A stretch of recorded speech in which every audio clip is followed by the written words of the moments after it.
You're already being psychologically manipulated every day by ads, by apps, by other people's priorities, and most quietly, by your own brain's wiring. The forbidden move is this. Instead of letting those hidden rules push you around, you start using them on purpose for your benefit, calmly, ethically. In this session, you'll learn how to do that. By the end, you'll have one keystone habit quietly engineered into your life, without punishment, self-harm, or sleep sacrifice. To start, you need to see why self-discipline feels so hard in the first place. So let's strip the mystery out of discipline. Self-discipline, in the way we'll use it here, simply means this: doing the actions that are aligned with your long-term goals and values, even when your emotions, in that moment, don't feel like it. That's it.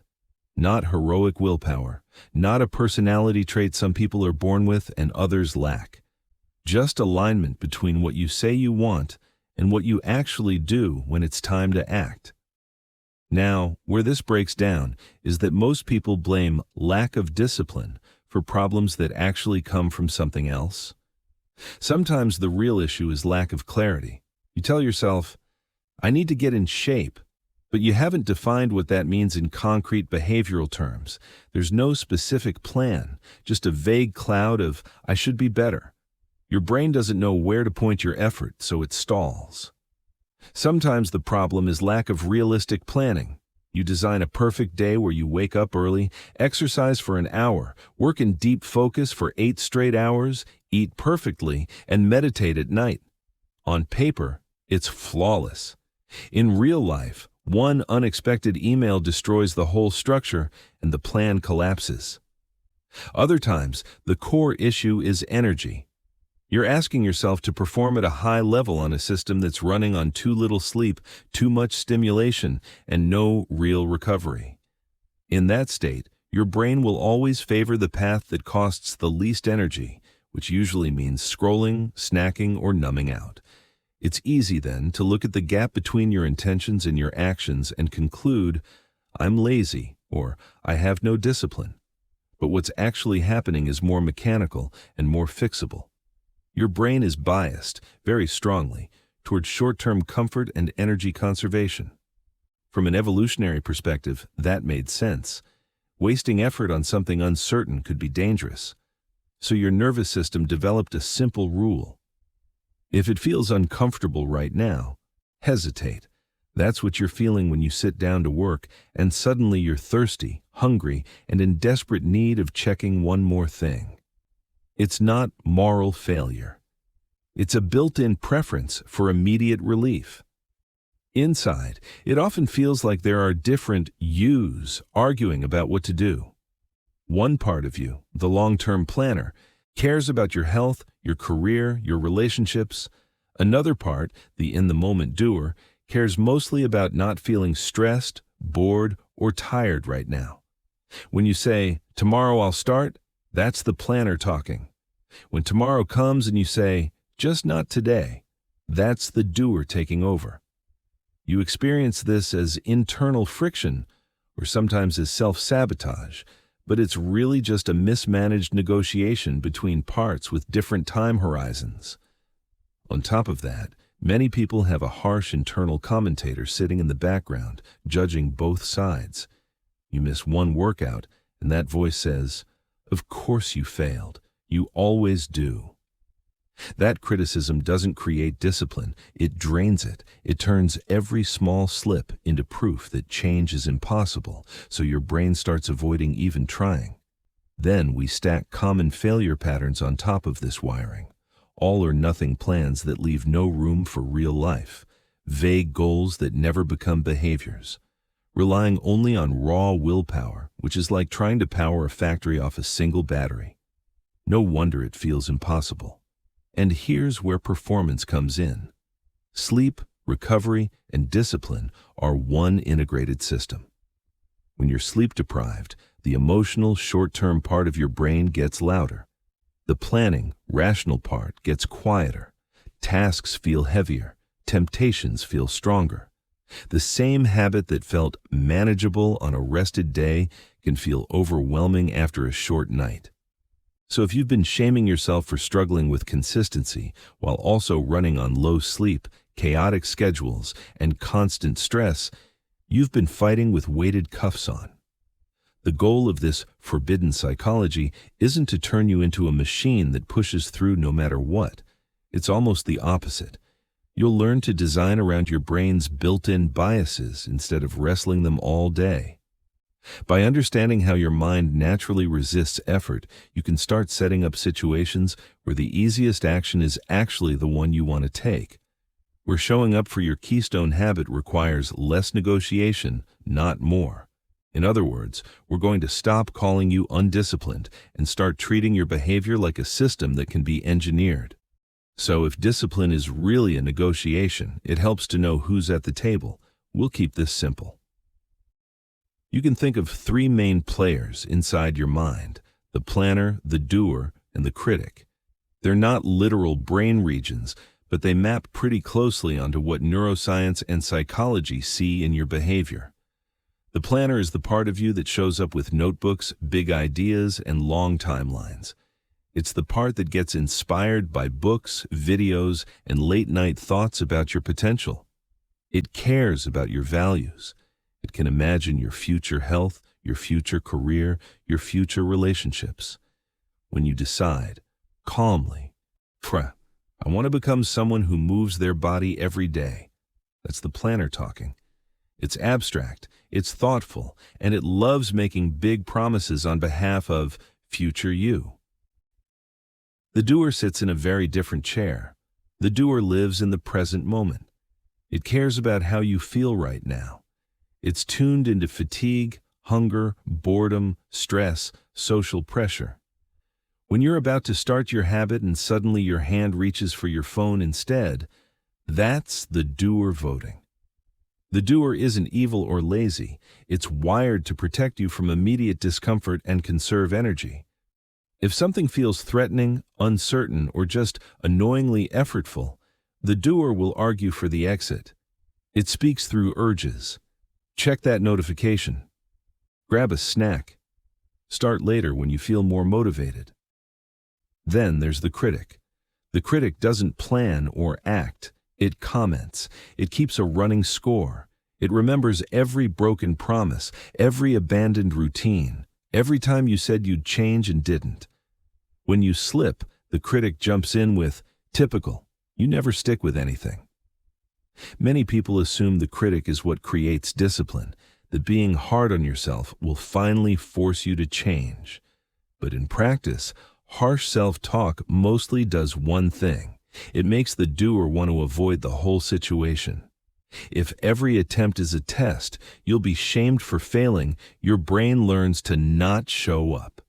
Here's what usually happens. The planner, often late at night or during a burst of motivation, designs a perfect routine. It doesn't fully account for sleep, for emotional swings, or for real-life interruptions. The doer wakes up the next day, feels tired and overloaded, and quietly refuses. The critic then attacks both of them. "You said you'd do this. What's wrong with you?" Over time, that pattern erodes trust. The planner stops believing its own plans. The doer stops believing any promise that this time will be different.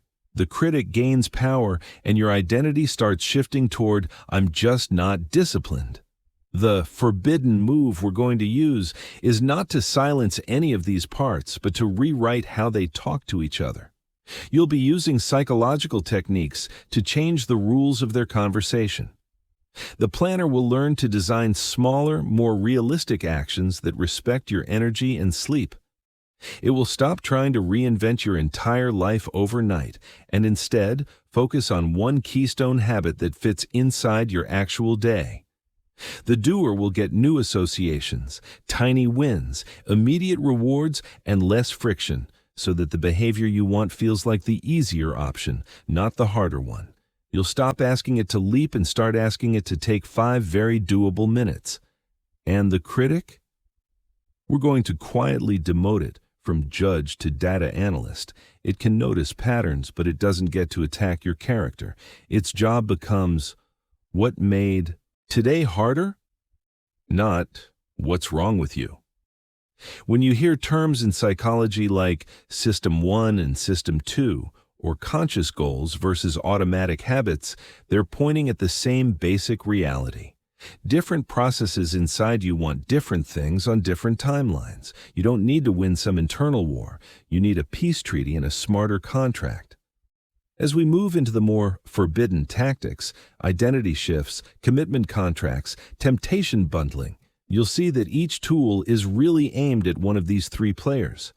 You're not trying to overpower yourself. You're renegotiating the deal so that planner, doer, and a calmer version of the critic are finally working on the same side. Now let's put some science under these players so you're not just relying on metaphors. Psychologists and behavior scientists have spent decades studying why people do what they do, and a few simple models are especially useful for what you're about to build. One of them comes from researcher B.J. Fogg, who describes behavior as the result of three things lining up at the same moment: motivation, ability, and a prompt. In simple terms, you do something when you want to do it, you can do it, and something reminds you. If any one of those three is missing, the behavior usually doesn't happen. You might have high motivation to exercise, but if the workout you chose is too hard for your current energy or fitness level, low ability, you'll skip. Or you might have the ability and the basic motivation, but if there's no clear cue in your day, no prompt, the habit just floats around as a nice idea. The forbidden angle here is that instead of trying to crank motivation endlessly, you quietly increase ability by shrinking the behavior, and you design strong prompts by tying your habit to existing routines. A second important piece comes from habit research, popularized by writers like James Clear. Identity-based habits. The basic idea is that long-term behavior change sticks better when it's connected to who you believe you are, not just what you're trying to achieve. Goals sound like, I want to read 20 books this year. Identity sounds like, I'm the kind of person who reads a few pages most nights. When you act from identity, each repetition of the habit is like a vote. You're reinforcing, this is who I am. Over time, that identity becomes easier to act from than to argue with. The catch is that big identity statements can feel fake at first. If you've skipped workouts for months, saying, I'm incredibly disciplined, might trigger inner eye rolling. So you'll use smaller, believable identity phrases that your brain can accept right now, like, I'm someone who experiments with 5-minute actions, or I'm becoming a person who plans tomorrow in the evening. Underneath both Fogg's model and identity-based habits sits another layer: the connection between thoughts, feelings, and actions. This comes from cognitive behavioral therapy, or CBT. CBT frames it like this: what you think about a situation shapes how you feel, and how you feel strongly influences what you do. The loop also runs in reverse. Your actions feed back into your thoughts and emotions. For example, if your thought is, if I can't do a full workout, it's pointless, you'll feel discouraged when time is short. That discouragement makes the doer reach for avoidance. The action, skipping entirely, then reinforces the thought, see, I never follow through. When you change the thought to something more accurate and useful, like 5 minutes still counts, your emotional state shifts. The task feels lighter. You're more willing to start. The action of doing those 5 minutes then becomes fresh evidence that you can be consistent. You're not lying to yourself. You're choosing interpretations that lead to behaviors you actually want. There's one more debate you've probably heard about: ego depletion and willpower. Early research suggested that self-control was like a muscle that got tired the more you used it. Later studies complicated that picture, but one idea is held up well. Decision fatigue and friction matter a lot.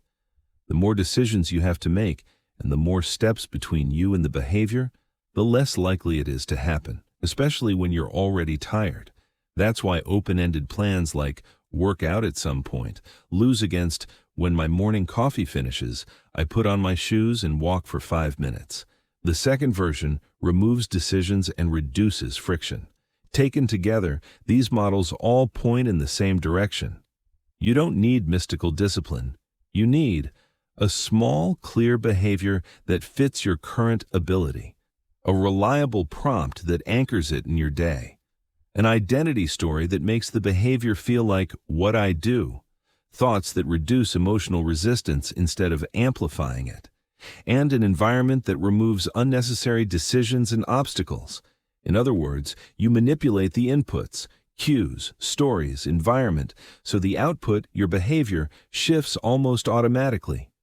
That's what forbidden psychology really is here, using well-established science about habits, motivation, and identity to quietly tilt the game in your favor, instead of letting those same mechanisms be used against you.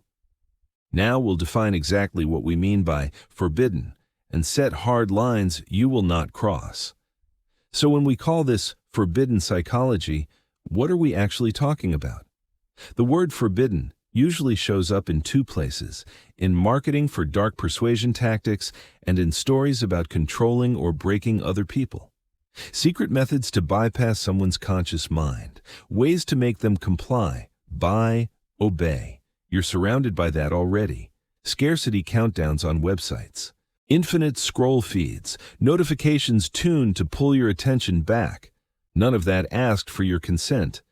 Here, forbidden means something different. It means you're taking those same underlying levers, attention, emotion, identity, loss aversion, and redirecting them inward deliberately for your own alignment. You're not trying to erase your needs. You're not trying to override your body. You're not trying to turn yourself into a 24/7 productivity machine. You're saying, calmly, if these mechanisms already influence me, I'd rather be the one holding the controls. That's the core reframe. So let's draw some clear boundaries, because this matters. We are not using these tools to justify self-harm. That includes obvious things like physical harm, but also slower forms, chronic sleep deprivation, starvation diets, extreme overtraining, or pushing through serious illness because winners never quit. Any system that tells you to ignore pain, ignore exhaustion, or ignore persistent dread is not discipline. It's self-destruction wearing motivational language. We're also not using shame spirals as a tool. You might have seen advice like, punish yourself when you slip, or embarrass yourself publicly so you'll never fail again. That might create short bursts of compliance, but the long-term cost is high. Anxiety, avoidance, and a fragile sense of worth that depends on never making mistakes. Instead, discomfort here has a very specific role. There's the discomfort of effort, muscles burning a little, brain stretching to focus, saying no to a distraction. That kind of discomfort is often part of growth. Then there's the discomfort of harm, chest-tightening panic, bone-deep exhaustion, constant dread about your tasks, or a sleep schedule so broken that your days blur together. That's not growth. That's a signal to stop, reassess, and likely do less, not more. A useful rule: if a tactic leaves you feeling more reckless, more hopeless, or more trapped, it's off limits in this system. Consent is another key principle, even when you're dealing with yourself. You design the rules for your discipline while you're calm, relatively rested, and thinking clearly. Planner mode. You don't invent harsh new rules in the middle of a bad day. You don't let the critic hijack the system and add punishments because you're frustrated.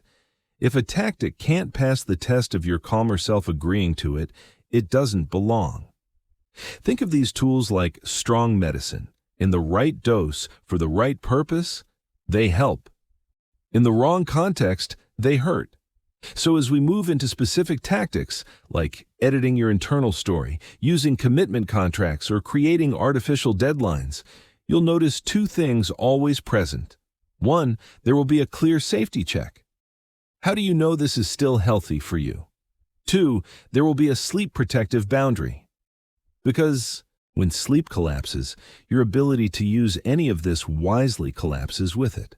You're learning to work with powerful levers. That's the forbidden part. They're usually discussed in the context of manipulating others, or they're embedded quietly in technology that competes for your focus. Here, you're repurposing them with a different aim. To make it easier to live in line with your own values, to build one small keystone habit that supports your performance, and to do it without sacrificing your basic well-being. If a tactic ever forces you to choose between the habit and your health, the tactic is wrong, not you. With that foundation in place, we can finally look at the specific psychological tools people are most curious about and how to adapt each one safely. Let's map the territory so your brain knows what's coming. When people hear forbidden psychology, a few ideas come up again and again. They're the same levers used in advertising, addictive apps, and certain manipulative relationships. The difference is that here, you're going to handle them with consent, limits, and a very specific purpose, one small habit that actually sticks. We'll focus on 5 tactics most people are quietly curious about. What looks like self-gaslighting, commitment contracts and loss aversion, identity dissonance, temptation bundling, and constructed scarcity through deadlines. The first one is self-gaslighting. In its harmful form, gaslighting means making someone doubt their own reality, denying their feelings, their memories, their perceptions. People already do a soft version of this to themselves. It wasn't that bad. I'm overreacting. I don't really need rest. Used that way, it's dangerous. It teaches you to ignore pain and stay in situations that drain you. So we won't use it like that. What we will do is something different. Narrative editing. Same events, different story. Instead of lying to yourself about what happened, you'll change the labels you attach to it. A tough day doesn't become proof I'm broken. It becomes data that my plan was too ambitious today. Second, commitment contracts and loss aversion. Loss aversion is a simple bias. You care more about not losing what you already have than gaining something new. Marketers use this by saying, "Don't miss out." Platforms use streaks so you feel the pain of breaking them.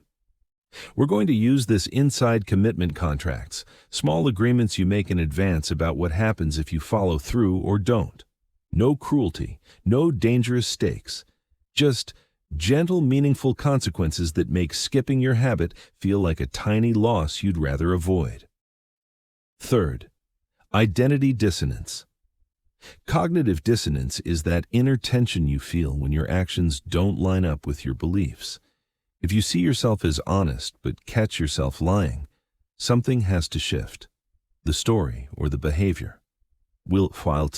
Use this by building a new, honest identity around your keystone habit, something small and believable. Then, when you act against that identity, it feels quietly off-brand. Not shameful, just inconsistent. That soft friction nudges you back toward the behavior that fits your chosen story. Fourth, temptation bundling. This comes from behavioral economics and reward research. You pair something you should do with something you genuinely enjoy. Your brain starts to associate the disciplined behavior with immediate pleasure, not just distant benefits. We'll design one bundle around your habit with guardrails. No using high stimulation or late-night screens as the treat if they wreck your sleep. The point is to graft sustainable pleasure onto sustainable effort. Fifth, constructed scarcity, deadlines, and urgency. You already know how real deadlines pull focus.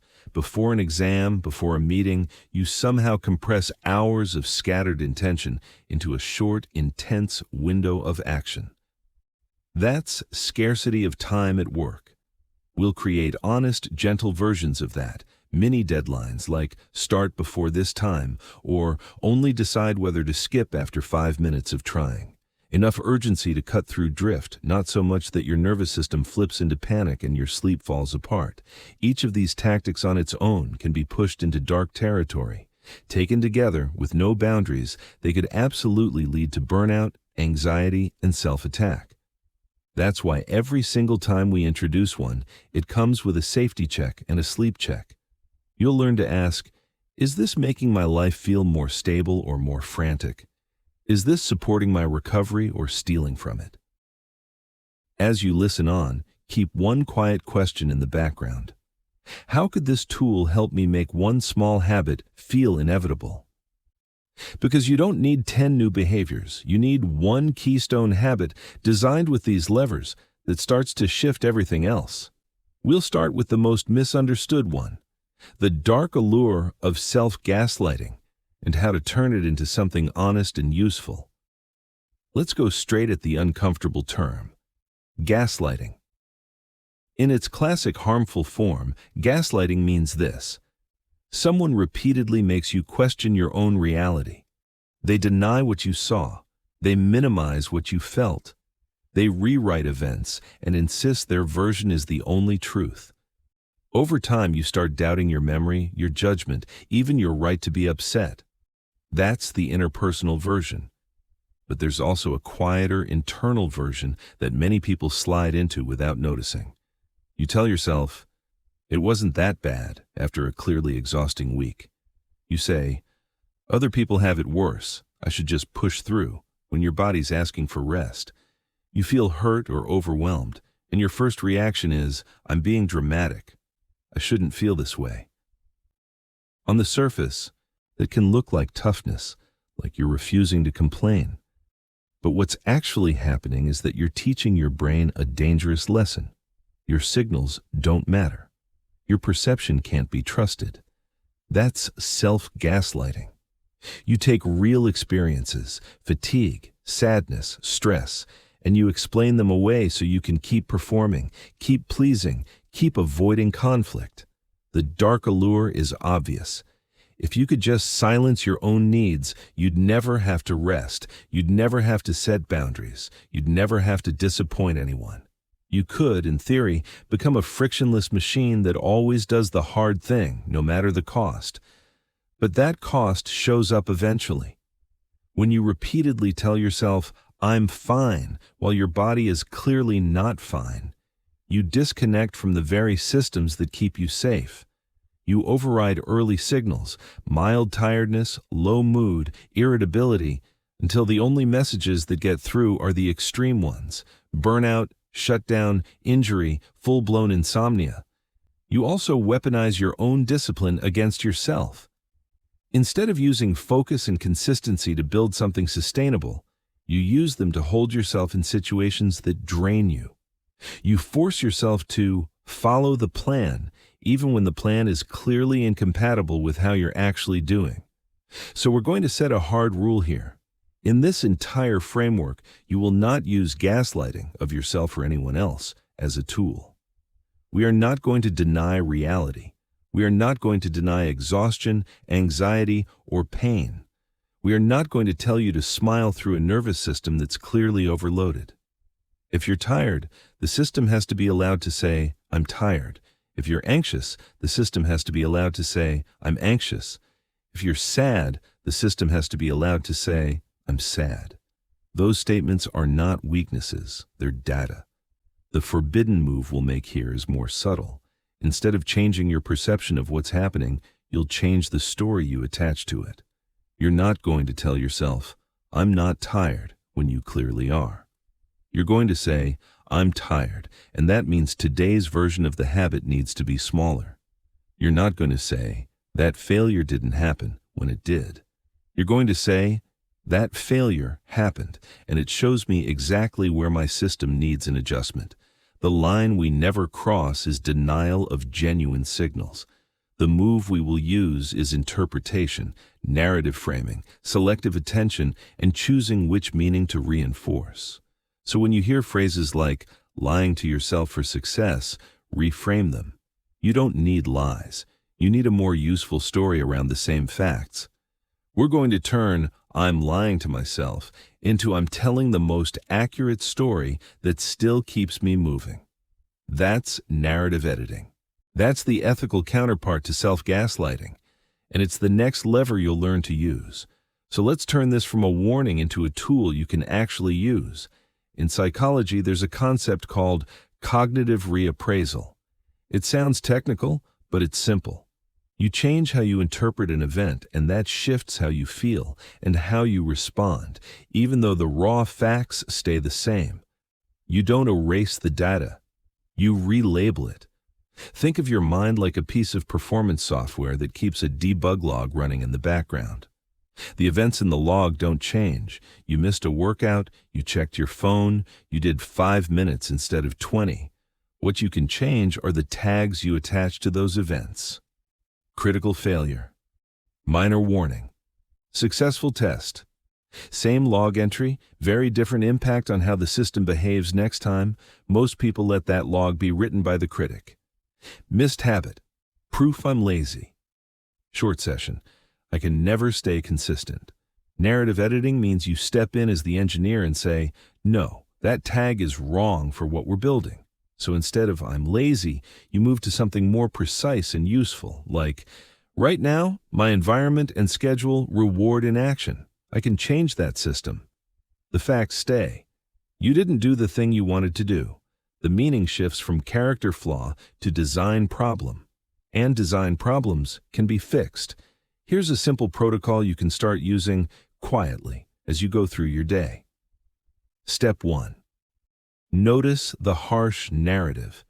Catch the sentence that lands like a punch. It often starts with, I always, I never, or this proves that. You'll hear things like, I always mess this up. I'm hopeless with routines. This shows I'll never change. That's the critic writing the log. Step 2. Replace it with a neutral description. Strip the drama out. Turn I failed again into today I didn't do my habit. You don't add excuses. You don't inflate it. You just describe what happened in language that a calm observer would use. Step 3. Add a constructive next action. Ask, given this, what's the smallest useful move I can make now or next time? That might sound like, today I didn't do my habit. Tonight I'll move my shoes next to the bed so tomorrow's version is easier. Or, I scrolled for 30 minutes instead of starting. Next time I'll plug my phone in across the room before I sit down. Notice what you're not doing. You're not denying exhaustion. If you're wiped out, the neutral description might be, I was too tired to do my full session. The constructive next action might be, on days like this, my minimum version is 2 minutes, then I go to bed earlier. You're aligning with reality, not arguing with it. Over time, this kind of narrative editing rewires your identity in a subtle way. Each time you reframe, you cast yourself as someone who learns, not someone who collapses. Someone who adjusts the system, not someone who is the problem. Elite performers do this almost automatically. When a training session feels rough, the story is, this is the work that makes me who I am, or hard days are part of the process. Effort becomes evidence of identity, not a threat to it. You can borrow that without pretending you're at their level. Your version might be, showing up for 5 minutes, even tired, is exactly what someone who's building discipline does. Again, the key line, no erasing real limits. If you're sick, the useful story is not, champions never rest. It's, protecting my recovery today is part of being the kind of person who takes performance seriously. Try this right now, briefly. Think of one recent moment where you didn't follow through. Hear the first harsh sentence your mind throws at you. Now translate it into neutral description. What actually happened in one sentence. Constructive next action. One tiny system tweak or minimum version you can use. That tiny shift is narrative editing. No lies, just a better log file for your brain to read the next time you're at the decision point. Next, you'll stack identity science on top of this, so the story you're telling yourself becomes the type of person you quietly start to be. So now let's take that edited narrative and plug it into something even more powerful: who you believe you are. In psychology, there's a consistent pattern. When a behavior becomes part of your identity, it stabilizes. It stops feeling like a fragile streak and starts feeling like just what I do.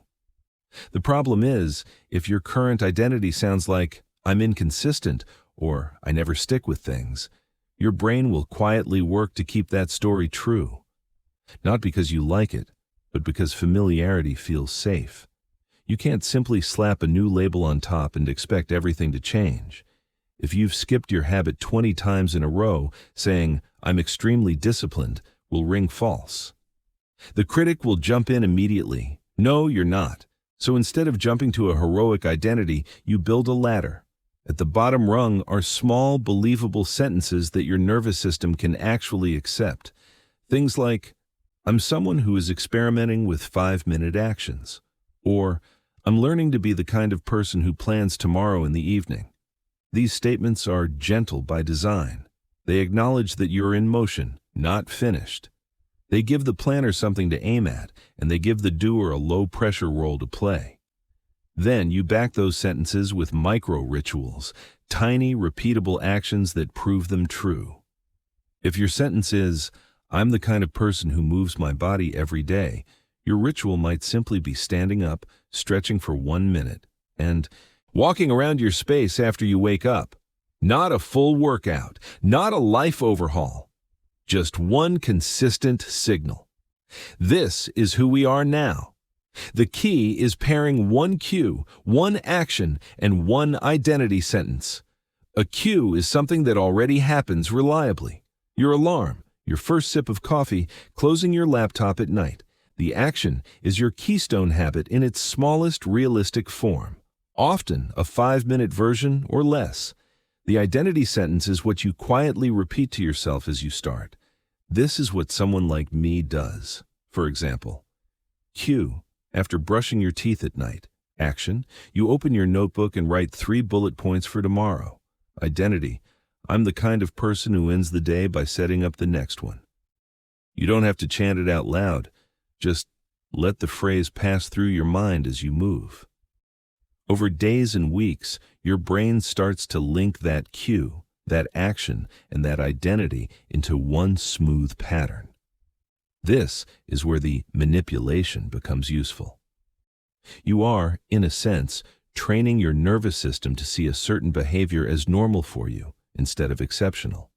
You're shrinking the mental distance between, I want to be that kind of person, and I am that kind of person. There is one guardrail you need to keep firmly in place. Avoid identities that glorify self-neglect. Sentences like, I never rest, I don't need much sleep, or I'm a machine might feel motivating for a week, but they corrode your base layer. A more accurate and sustainable version sounds like, I'm the kind of person who protects my sleep because I care about performance. Or, I push when it's time to work and I recover when it's time to rest. You're shaping an identity of a disciplined, high-performing human, not an exhausted robot. So as you listen, start drafting your own identity line for your keystone habit. One cue, one minimum action, one sentence that feels just slightly ahead of where you are now, but close enough that you don't flinch when you say it. That's the version of you we'll keep reinforcing from here on. So now you have a growing identity forming around your keystone habit. The next lever is quieter, but incredibly strong, your fear of losing what you already have. In behavioral economics, there's a pattern researchers see over and over. When people are given a choice between a small, certain loss and a possible gain, they often twist themselves in strange ways to avoid the loss. Put simply, losing something hurts more than gaining the same thing feels good. You don't just dislike loss, you overreact to it. You've felt this. You cling to a subscription you barely use because canceling feels like giving something up. You feel a stronger sting when you lose a small amount of money than joy when you find the same amount on the street. That same wiring shows up in your discipline. When you procrastinate, you're often avoiding what feels like an immediate loss.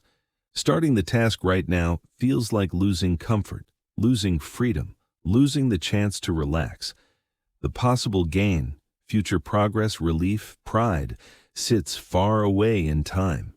Your doer looks at that trade and says, why should I give up this pleasant moment for a reward I can't feel yet? So you delay, not because the task is impossible, but because the tiny loss of comfort feels bigger than the invisible gain of being done. Here's where the forbidden move becomes useful. If you can flip what counts as a loss and what counts as a gain in your own mind, your behavior shifts almost automatically. Right now, your brain treats doing the habit as the loss. You lose comfort, you lose screen time, you lose ease. Skipping feels like the gain. You get to keep those things. We're going to reverse that. You start treating skipping as the loss. not in a catastrophic, shame-filled way, but as a small, meaningful forfeit you'd rather avoid. Doing the habit becomes how you protect something valuable, your streak, your identity, your tiny contract with yourself. Think of it like this. If someone handed you a glass object and said, "This is fragile but important," you'd naturally protect it. You'd move a little more carefully. When you frame your keystone habit as something I already own and want to keep, loss aversion starts working for you. Missing it feels like dropping that glass, not just forgetting a thing on a list. You can nudge this in simple ways. A visible tracker where you mark each day. A sentence like, "I don't want to break my chain." A quiet thought at night, "I kept my promise today." None of these are dramatic. They just shift the emotional weight slightly so that not doing the habit feels like losing a small piece of stability you've already built. You're not threatening yourself. You're not saying, "If I miss, I'm a failure." That would turn loss aversion into panic and perfectionism. Instead, you're saying, "This little behavior is mine now. I'd rather keep it than give it up." That alone often changes what happens in the moment of hesitation. The doer doesn't want to lose either. When it feels that doing nothing means surrendering something you care about, it becomes more willing to start. In the next section, you'll give this bias a clearer shape through commitment contracts, structured, gentle agreements that put a small, honest cost on skipping without ever touching your safety, your basic needs, or your sleep. So let's turn loss aversion into something structured, commitment contracts. A commitment contract is simply an agreement you make with yourself in advance about what you intend to do and what happens if you don't. You're deciding the rules while you're calm, so your future, more emotional self has less room to negotiate everything away. Traditionally, people think of extreme versions, large sums of money on the line, public declarations where failure means humiliation, harsh penalties that sound tough and motivating in the moment, but often backfire. The logic is clear. If it hurts enough to fail, I'll finally follow through. But when the stakes are too high, your nervous system doesn't feel motivated. It feels threatened. The habit stops being an experiment and becomes a test of your worth. That's when anxiety spikes, perfectionism takes over, and one missed day feels like catastrophe. We are not doing that.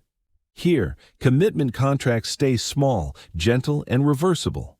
They're not about punishment. They're about adding just enough weight to your intention that it doesn't blow away the first time you feel tired. Let's define the pieces. First, the commitment itself. One clear behavioral statement about your keystone habit. On weekdays, after I close my laptop, I will do 5 minutes of stretching. Or, every night after I brush my teeth, I'll open my notebook and write 3 bullets for tomorrow. Notice the structure. It has a when, a where, and a minimum version. No vagueness, no heroics. Just a specific promise your planner can make and your doer can realistically keep, even on low-energy days. Second, the consequence. This is where loss aversion comes in, but in a controlled way. The consequence should be mildly uncomfortable, never harmful. It should never risk essential needs like rent, food, or medical care. So no big financial bets. No, if I fail, I transfer half my savings. That's gambling with your stability. Instead, choose something small but noticeable. For example, donating a modest amount to a neutral cause every time you skip without a valid reason. Or doing a short, boring, but harmless task you'd rather not do, like tidying a drawer or deleting old files on the next available day. The point is not to hurt yourself. It's to make skipping slightly less attractive than doing the minimum version. Third, pair the consequence with a positive stake. Your brain responds well to rewards too. You can create a simple rule. After 7 days of keeping your contract, you give yourself a small, healthy treat. Maybe extra time with a book you enjoy, a relaxing bath, a walk in a favorite place. For longer streaks, say 30 days, you can plan a slightly larger reward, an experience, a day trip, a new tool that genuinely supports your habit. Positive stakes give your planner something to look forward to, and they remind the doer that effort leads to good things now, not just in some distant future. There are also guardrails on how you think about the contract. If you're sick, in real crisis, or clearly sleep-deprived, the contract flexes. You don't penalize yourself for honoring your limits. You don't stay up late to keep the streak alive when what you really need is to go to bed. You can build this into the agreement. If I'm ill, severely underslept, or dealing with an emergency, the contract pauses. My only job is the recovery version of the habit, or nothing at all. That clause is not a loophole. It's an acknowledgement that you're a biological system, not a robot. Protecting recovery is part of discipline. To start, write one tiny contract around your keystone habit. Keep it so small it almost feels silly. Name the cue and the minimum action. Define one mild consequence for skipping without a solid reason. Define one small reward for a week of follow-through. You might say, for the next 7 days after dinner, I'll set a 5-minute timer and plan tomorrow. If I skip for no good reason, I'll spend 10 minutes decluttering my inbox the next day. If I complete all 7 days, I'll take an uninterrupted hour this weekend for something relaxing I enjoy. Store this somewhere visible but private. You're not trying to impress anyone. This is a quiet contract between your planner and your doer, with the critic kept out of the room. From here, we'll add another layer, using identity dissonance to make breaking that contract feel gently off-brand, nudging you back on course without shame. So now you have a contract, a tiny identity, and a story that doesn't attack you. The next lever is identity dissonance, using that quiet tension between who you say you are and what you're about to do. In psychology, cognitive dissonance is the discomfort you feel when your actions don't match your beliefs. You value honesty, but you catch yourself lying. You value health, but you're on your 3rd cigarette. Something in you goes, this doesn't fit. Most people either numb that feeling or rewrite the story to escape it. I only smoke when I'm stressed. I'll be healthy later. The identity stays, the behavior stays, and the dissonance gets pushed down. You're going to use that same mechanism differently. You'll build a small, honest identity around your keystone habit. Then, you'll let any action that contradicts it feel slightly off-brand rather than, I'm a terrible person. Think of it like a company that changes direction. If a brand known for simple, clean design suddenly releases something chaotic, people notice. It's not a scandal. It's just, that doesn't look like them. You want that same reaction internally. Not panic, not shame. Just a calm, that's not really what I do anymore. Here's how you set this up. First, write down 3 traits of the person who naturally does your keystone habit. Not superhuman traits, simple, realistic ones. If your habit is a 5-minute evening planning ritual, your traits might be, I'm someone who values clarity. I respect my tomorrow self. I like closing the day with a small sense of order. If your habit is morning movement, maybe, I'm someone who cares about feeling awake in my body. I show up even for short sessions. I protect my long-term energy. Keep it grounded. These are not aspirational slogans. They're a description you can start to grow into right now. Second, link those traits to a calm phrase you can use at decision points. Something like, for me, it's normal to, or that's not really my thing anymore. For example, you're about to skip your 5-minute plan and open social media instead. Identity dissonance sounds like, scrolling right now is kind of off-brand for someone who respects tomorrow. Let me at least do my 5 minutes first. Notice the tone. You're not saying, what's wrong with you? You're saying, this doesn't match the person I'm becoming. It's gentle friction, not a whip. Third, use this same language when you catch an old habit in motion. If you realize halfway through that you've drifted, already 15 minutes into aimless browsing, you don't collapse into guilt. You say, right, this is the old pattern. That's not really me anymore. I'll stop here and do the minimum version. You're using the discomfort of dissonance as a nudge back to alignment. not as a reason to punish yourself. There's a line here you need to respect. If identity phrases start sounding absolute, I never mess up, I always do my habit, they become brittle. The first miss shatters them, and the critic rushes in. Stick with flexible language. I'm becoming the kind of person who, it's like me too. This is something I usually do. That way, when you inevitably have an off day, the identity can bend without breaking. You didn't stop being that kind of person. You had one moment that didn't match, and you corrected course. You can also reverse this tool for clearly harmful patterns. If there's a behavior you truly want to phase out, late-night doom scrolling in bed, for example, you can label it as not mine. Calmly. Lying here on my phone at midnight isn't really my style anymore. My thing is protecting sleep. Again, no drama. You're just moving that habit outside your sense of who you are. Over time, this creates a subtle pressure in the right direction. Acting in line with your chosen traits feels harmonious. Acting against them feels slightly wrong, like wearing clothes that don't fit. That's identity dissonance used well, not as a weapon, but as a quiet guide rail. Next, you'll learn how to make that guide rail even easier to follow by attaching real, immediate pleasure to your disciplined behavior through temptation bundling.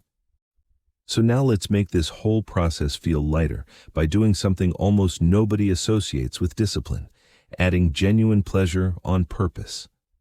Temptation bundling is a simple idea from behavioral economics and reward research. You take a behavior you should do, but often avoid, and you pair it with something you actually look forward to. Over time, your brain starts to connect the disciplined action with that small hit of enjoyment. Right now, your doer looks at your keystone habit and mostly sees cost, effort, time, maybe boredom. The reward is far away. Better health later, more clarity later, less stress later. Temptation bundling pulls some of that reward into the present moment. Think of it like grafting two branches together on a tree. You take a strong, attractive branch, something you already love, and you fuse it to a younger, weaker branch that you want to grow. The pleasure carries some of the weight while the habit is still fragile. The key is to be deliberate. You're not just multitasking, you're making a rule. I only get this specific pleasant thing when I'm doing or have just done my habit. For example, you might decide that you only listen to a favorite podcast while you're walking, stretching, or doing light chores. Or you only drink a particular tea while you sit down for your 5-minute planning ritual. Or you only light a favorite candle and put on a certain playlist when you open your notebook. The structure looks like this. When I do Keystone Habit, I get enjoyable thing. When I don't, I don't.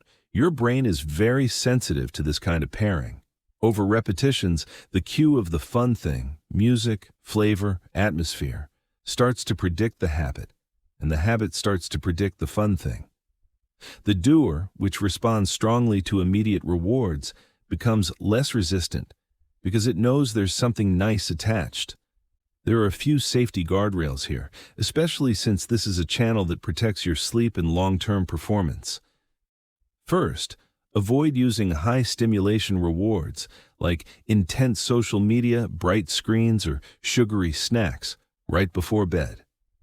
If your keystone habit is in the evening, choose calming pleasures that support wind-down, warm, non-caffeinated drinks, soft instrumental music, a cozy blanket, dim lighting. Second, don't make the reward something that directly cancels the benefit of the habit. If your habit is a short walk for energy and mood, pairing it with heavy junk food every time sends mixed signals. Occasionally, fine. As a rule, it dilutes what you're trying to build. Third, keep the reward proportionate. You're not bribing yourself with huge treats for tiny actions. You're adding a light, consistent sweetness that makes the behavior easier to approach. Think of it as flavoring the water, not dumping in a whole bag of sugar. Let's make this concrete. Pick your keystone habit. Maybe it's 5 minutes of planning, gentle stretching, a page of journaling, or a short reading block. Now, list 3 small things you genuinely enjoy that don't wreck your sleep or health. A particular playlist, a favorite mug of herbal tea, A certain spot on the couch, a soft lamp you don't appur. Usually turn on, choose one. Then create a simple rule around it. For the next 14 days, I only play this playlist when I'm doing my 5-minute habit. From now on, this mug and tea are for my evening planning ritual, nothing else. At first, you might not feel much difference, but as evenings stack up, your system learns, oh, when we sit here with this tea, we plan. When we hear this music, we move. The pleasant element lowers the perceived cost of starting. You can also add a tiny reward right after you finish. A slow breath and a moment of savoring. Just pausing to notice, I did it, and letting a brief sense of satisfaction land in your body. That internal acknowledgement is its own form of temptation bundling. Discipline paired with a microdose of pride. One caution: if you notice that you're starting to chase only the reward, skipping the habit and doing the fun thing anyway, that's just data. It means the bundle needs to be reset or simplified. You can always redesign it. Nothing in this system is a life sentence. So as you drift towards sleep, let your mind gently explore. What simple pleasure could I attach to my keystone habit so that doing it feels less like a chore and more like a small ritual I actually enjoy? So now let's talk about time pressure, another lever that's often used on you and that you can quietly reclaim. You've felt the power of real deadlines, an exam date, a client meeting, a presentation in the morning. Hours or even days of drifting suddenly compress into a focused window of action. Your attention narrows. Distractions lose some of their pull. You just do the thing. That's constructed scarcity. There's only so much time left, so your brain treats the task as urgent. The problem is, most people only experience this in its harshest form: last-minute cramming, all-nighters, a surge of stress hormones, a temporary spike in performance, and then a crash, often with sleep completely sacrificed. We're not importing that version. You're going to build soft, honest deadlines that guide your focus without flipping your system into panic. First, notice how your mind behaves when there's no time boundary at all. I'll work out later. I'll plan tonight. I'll write sometime this afternoon. With no edges, everything can be delayed. The doer keeps trading now for later, because later always seems available. Your planner might genuinely intend to do the habit, but without a time container, the day fills itself. By the time you look up, energy is gone. So the move here is simple. You give your keystone habit a small, clear window and a mini deadline inside that window. You're not saying, finish this huge project by midnight or else. You're saying, start the 5-minute version before this gentle cutoff. For example, before my morning coffee is finished, I'll do my stretch. By 9:30 p.m., I'll have done my 5-minute planning. The deadline is about starting, not completing a massive task. That tiny distinction matters. Starting is the part your brain resists most. Once you're in motion, momentum usually takes over. You're also going to keep these deadlines aligned with your natural energy curve, not fighting it. If you know your brain is clearer in the late morning, that's when you place cognitively heavy habits. If evenings are when you naturally slow down, that's where you put lighter, more reflective rituals. This ties directly into your circadian rhythm, your internal 24-hour performance wave. You're not required to know every detail. You just need to notice. When do you usually feel alert? When do you usually feel dull? Place your habit where your brain can actually deliver. There are 3 safety rules for constructed scarcity in this system. Rule 1. No all-night grinds. Your deadlines never justify cutting into your core sleep window. If it's close to your intended bedtime and your habit isn't done, you default to the minimum 1-minute or 2-breath version. Then you go to bed. Sleep is not negotiable. Rule 2. No catastrophic thinking. Missing a mini deadline is not a crisis. It's feedback. If you consistently blow past your chosen time, it means the slot doesn't fit your real life yet. You adjust the window instead of attacking yourself. Rule 3. No fake emergencies. You don't tell yourself, if I don't do this by 9, everything is ruined. Instead, you use calm framing. I'd like to start by 9 because that makes my evening smoother. The pressure is subtle, not dire. Here's a simple structure you can use. Pick your habit. Choose a realistic daily window when it fits your energy. Set a micro deadline to start within the first part of that window. For instance, my window for evening planning is between 9 and 10. My micro deadline is to be sitting with my notebook by 9:15. You can even pair this with a small neutral cue, a gentle alarm, a lamp you turn on at that time, a certain song. The clock time plus the cue forms a soft wall in your day. Before it, you're free to drift. After it, you either did the habit or you didn't. As you practice this, you'll notice something. Knowing there's a calm, non-negotiable start time reduces low-level anxiety. Instead of carrying the vague weight of, I should do my habit for hours, you know exactly when it will happen.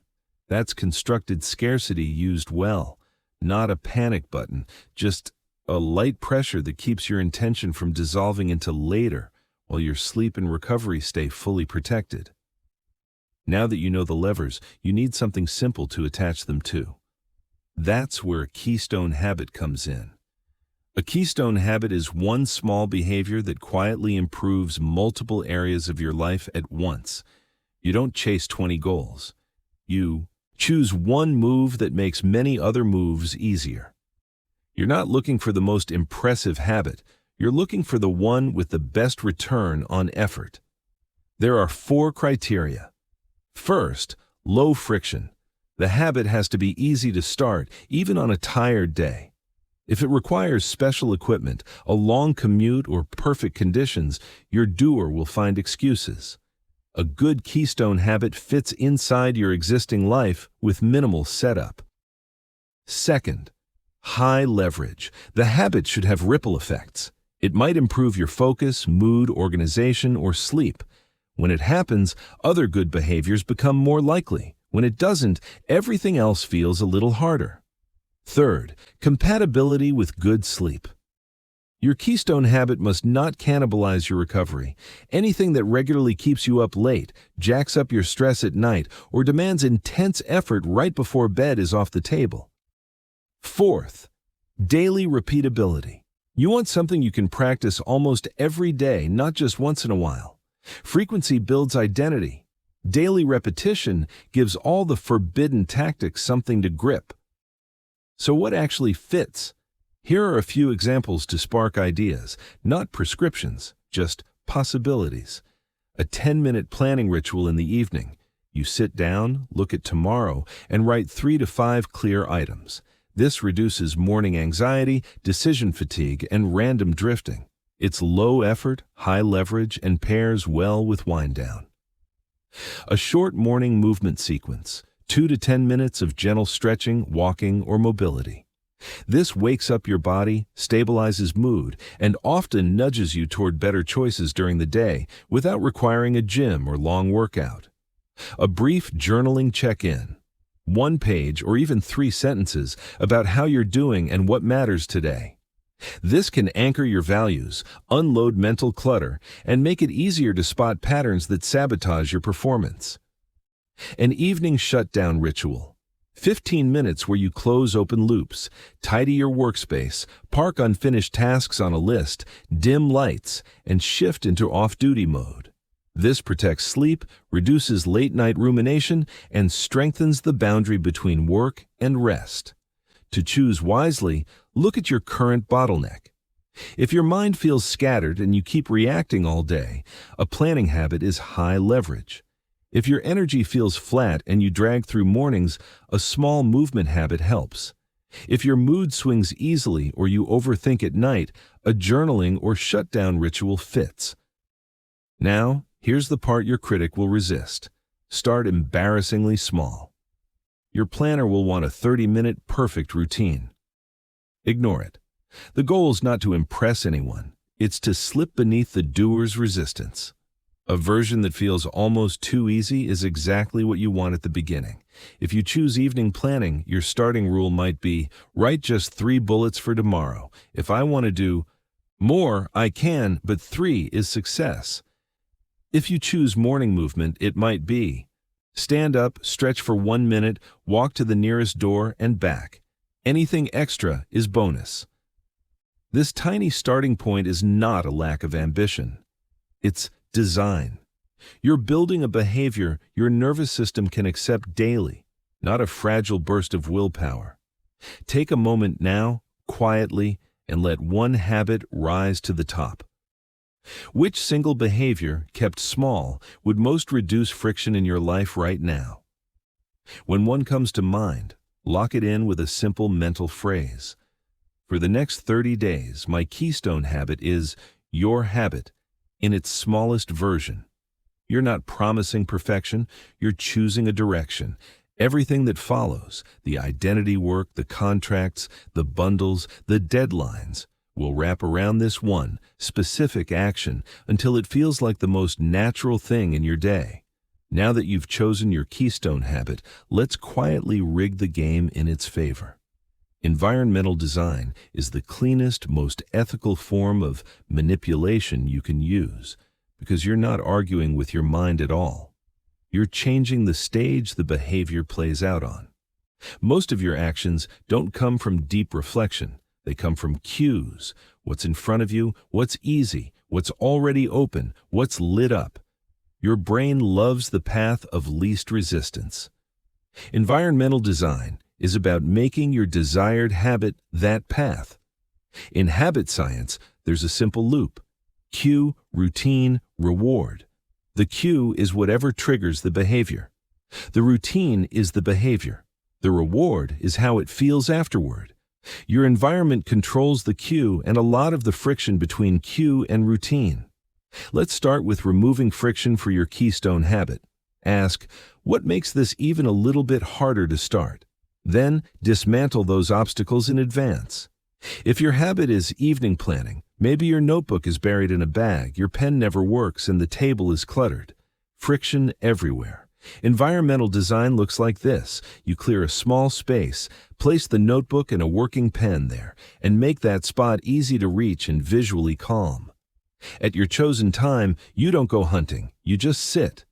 If your habit is morning movement, you lay out clothes the night before, fill your water and put your shoes in the exact place you'll stand when you wake up. No decisions, no searching, just step, dress, move. You can think of this as prepaying the activation energy. While you're calm, you remove micro-obstacles your tired future self would use as excuses. Then you add friction to competing behaviors, the ones that usually steal time and attention from your habit.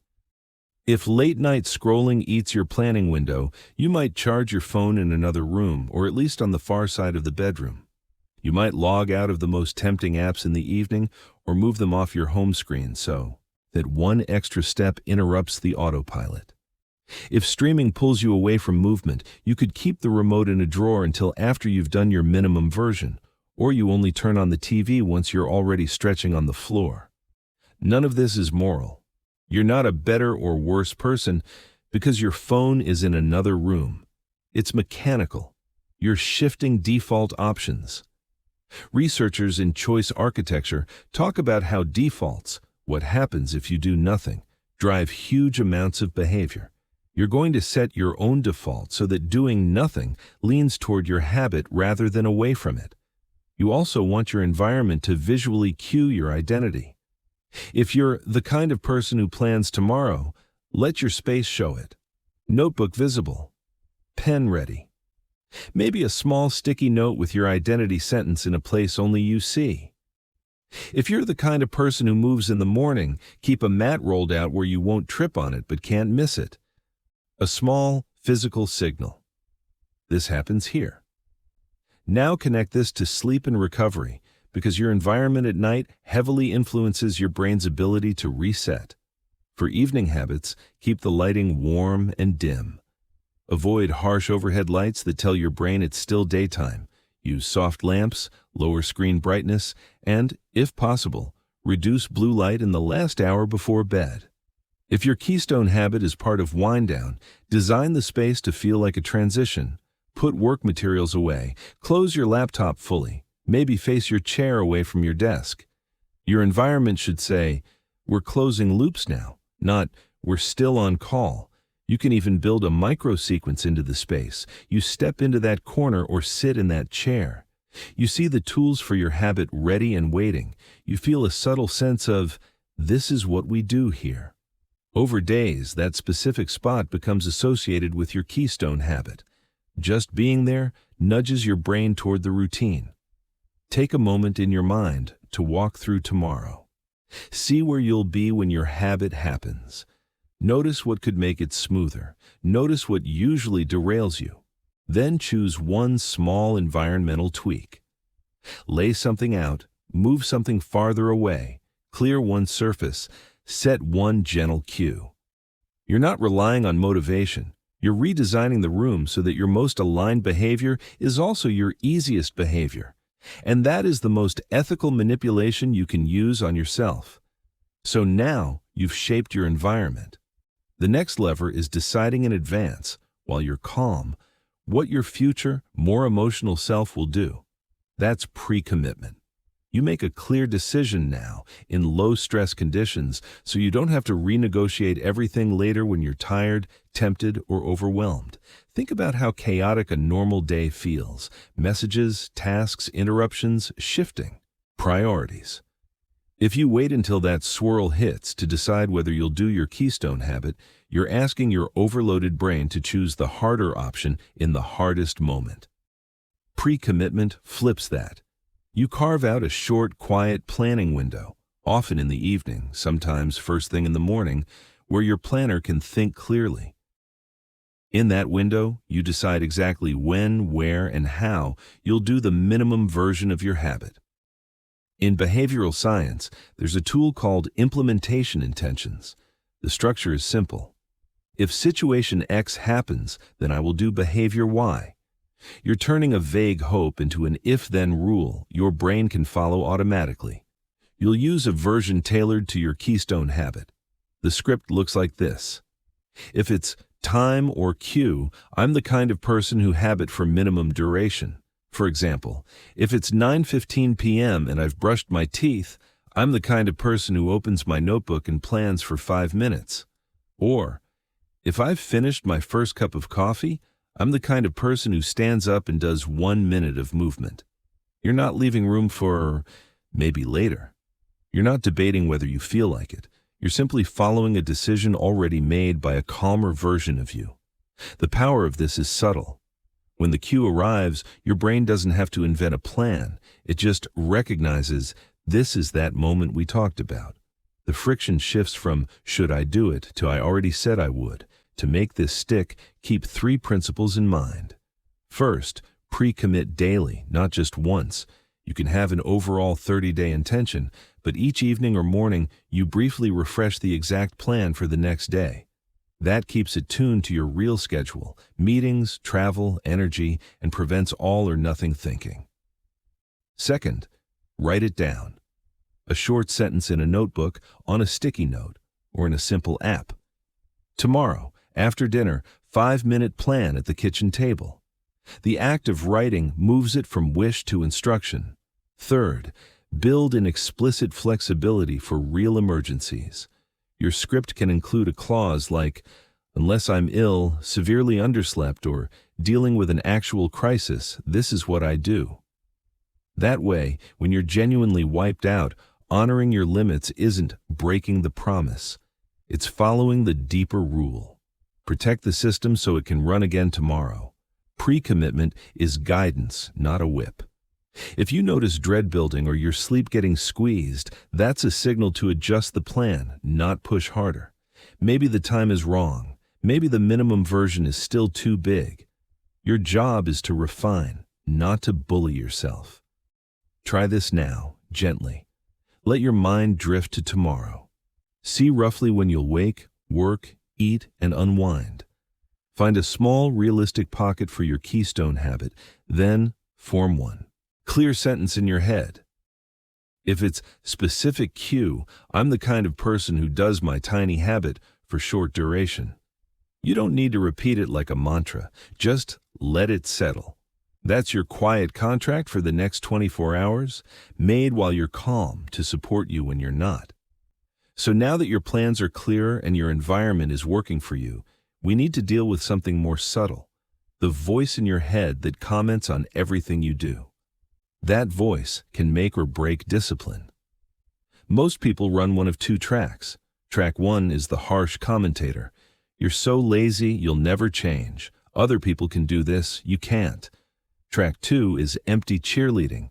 You've got this, you're amazing, said in a way that even you don't believe. Neither one works for long. The harsh voice might push you for a day or two, but it carries a hidden cost. Every time you miss, it attacks your identity. You start to associate discipline with self-contempt. Eventually, your system rebels. It would rather avoid the whole arena than keep stepping into a space where it gets hit. The fake positive voice has the opposite problem. It tries to paste good vibes over real struggle. When your experience doesn't match the script, your brain flags it as dishonest. You stop listening. You need a third option, firm but supportive coaching. In cognitive behavioral therapy, there's a useful idea. Thoughts are hypotheses, not facts. They're guesses your brain is making about what things mean based on old data. You don't have to accept every guess. You can test it, update it, or replace it with something more accurate. You're going to start treating your self-talk the way a good coach would treat an athlete's story about a bad session. A harsh inner monologue says, "I always fail at routines." A checked coaching voice says, "Last few routines were too big and fragile. Let's design one that's 5 minutes and fits your real energy." The same facts. Your past attempts didn't stick, but a completely different implication. Here's a simple protocol. First, catch the moment the critic speaks. It usually shows up right after a slip, a delay, or a day that doesn't go as planned. Notice the exact sentence. "I'm hopeless. I blew it again. This proves I can't change." Second, label that sentence as a thought, not a truth. You can even say quietly, "I'm having the thought that I'm hopeless with habits." That tiny distance weakens its grip. You're observing a mental event, not drowning in it. Third, ask, "If I were a calm, competent coach who wanted me to succeed long-term, what would I say instead?" A good coach doesn't say, "You're perfect, don't worry." They say things like, "Okay, today didn't go as planned. What made it hard? What's the smallest adjustment that would make tomorrow easier?" So your replacement line might be, "Today I missed my habit because I stacked it too late and I was exhausted. Tomorrow I'll try the 5-minute version earlier in the evening." You're not sugarcoating, you're being specific and constructive. You can preload a few of these coaching phrases so they're ready when resistance hits. For example, when you hear, "I always fail at this," shift to, "My last plan was too big." This time I'm starting with the tiniest version and building from there. When you hear, "I'm just lazy," shift to, "Right now, my system rewards easy escapes. I'm learning to design it differently, one small tweak at a time." When you hear, "Missing one day ruins everything," shift to, "Missing one day is information. I can still do a 1-minute version now, or I can plan a more realistic slot for tomorrow." Each phrase does 3 things. It acknowledges reality, it refuses to insult you, it points to a next action. This matters for your nervous system. If discipline always comes wrapped in verbal attack, your body will associate effort with threat. Your heart rate rises, your muscles tense, and your brain starts scanning for escape routes. That's not weakness, it's biology. When your self-talk is firm but non-hostile, effort becomes something your system can approach without flinching. You can be tired, frustrated, or disappointed and still feel basically safe. There's one more boundary here. You never use self-talk to erase real pain. If you're grieving, deeply burned out, or clinically depressed, you don't tell yourself, "It's fine, just push." You tell yourself the truth. "I'm in a heavy season. My job is to keep the smallest possible version of my habit alive and to get real support." Honesty and kindness can coexist. To anchor this, take a moment now and draft 3 short coaching sentences you can lean on. One for when you don't start, one for when you start and stop early, one for when life knocks the plan sideways. Keep them simple. Things like, small is still real, or we adjust the plan, not our worth, or 5 minutes still counts, then we rest. You're not trying to sound inspiring. You're trying to sound like someone you'd actually trust. From here forward, every time the critic fires, you'll have a quiet alternative ready. A voice that's on your side, that respects your limits, and that still keeps you moving one tiny, honest step at a time. So now, let's look directly at the thing that keeps slipping between all these tools: procrastination. Most people label it as laziness, a character flaw, or a lack of willpower, but when you zoom in on the moment you actually delay, something else shows up. Not nothing, a feeling. Procrastination is rarely about the task itself. It's about the emotion you expect to feel while doing it. Your planner looks at your keystone habit and sees logic. This will help. It's only 5 minutes. It reduces chaos tomorrow. Your doer looks at the same habit and scans for feelings. Will this be boring? Will I feel stupid? Will this remind me of how behind I am? If the expected emotion is uncomfortable, your brain doesn't just resist the task, it resists the feeling. The scroll, the snack, the sudden urge to reorganize your files, those are all escape routes from that emotion. Common ones show up again and again. There's fear of failure. If I start planning, I'll see how much I've dropped. That will hurt. There's fear of exposure. If I write or study, I might discover I'm not good enough. There's boredom. This just doesn't feel stimulating compared to everything else I could do. There's confusion. I'm not sure how to do this right, and that fog feels uncomfortable. Labeling yourself lazy is easier than sitting in any of those. So the first move is to stop treating procrastination as a mystery and start treating it as emotional avoidance. When you notice yourself drifting away from your habit, gently ask, what feeling am I trying not to have right now? This is where a simple method helps. Name it. You pause and say, right now, I'm feeling anxious about facing tomorrow's tasks. Or, I'm feeling bored at the idea of stretching. Or, I'm feeling overwhelmed and a little ashamed about how long I've put this off. You're not analyzing it to death. You're just putting a clear label on the emotion. Research on emotion labeling shows that when you name a feeling, its intensity often drops a little. It goes from a vague, heavy cloud to something you can see and work around. Your brain shifts from, I am this, to I'm experiencing this. Once you've named it, you can redesign the moment. Maybe fear of failure is high. Your keystone habit suddenly feels like a test. Prove you're not hopeless. That's too big. So you shrink the exposure. Instead of planning your whole week, you plan the first hour of tomorrow. Instead of journaling about your entire life direction, you answer one tiny question. What would make tomorrow 5% easier? Maybe boredom is the main emotion. 5 minutes feels like forever when you expect nothing interesting.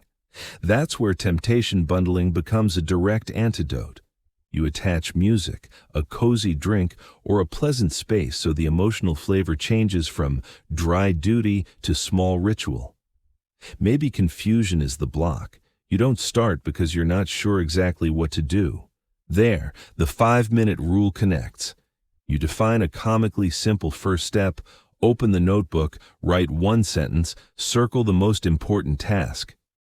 Your only job is that starter action. Notice how these forbidden tactics, identity, bundling, deadlines, pre-commitment, are really emotional scaffolds. They don't erase feelings. They make the feelings small enough that you can act anyway. There's one more key distinction: rest versus avoidance.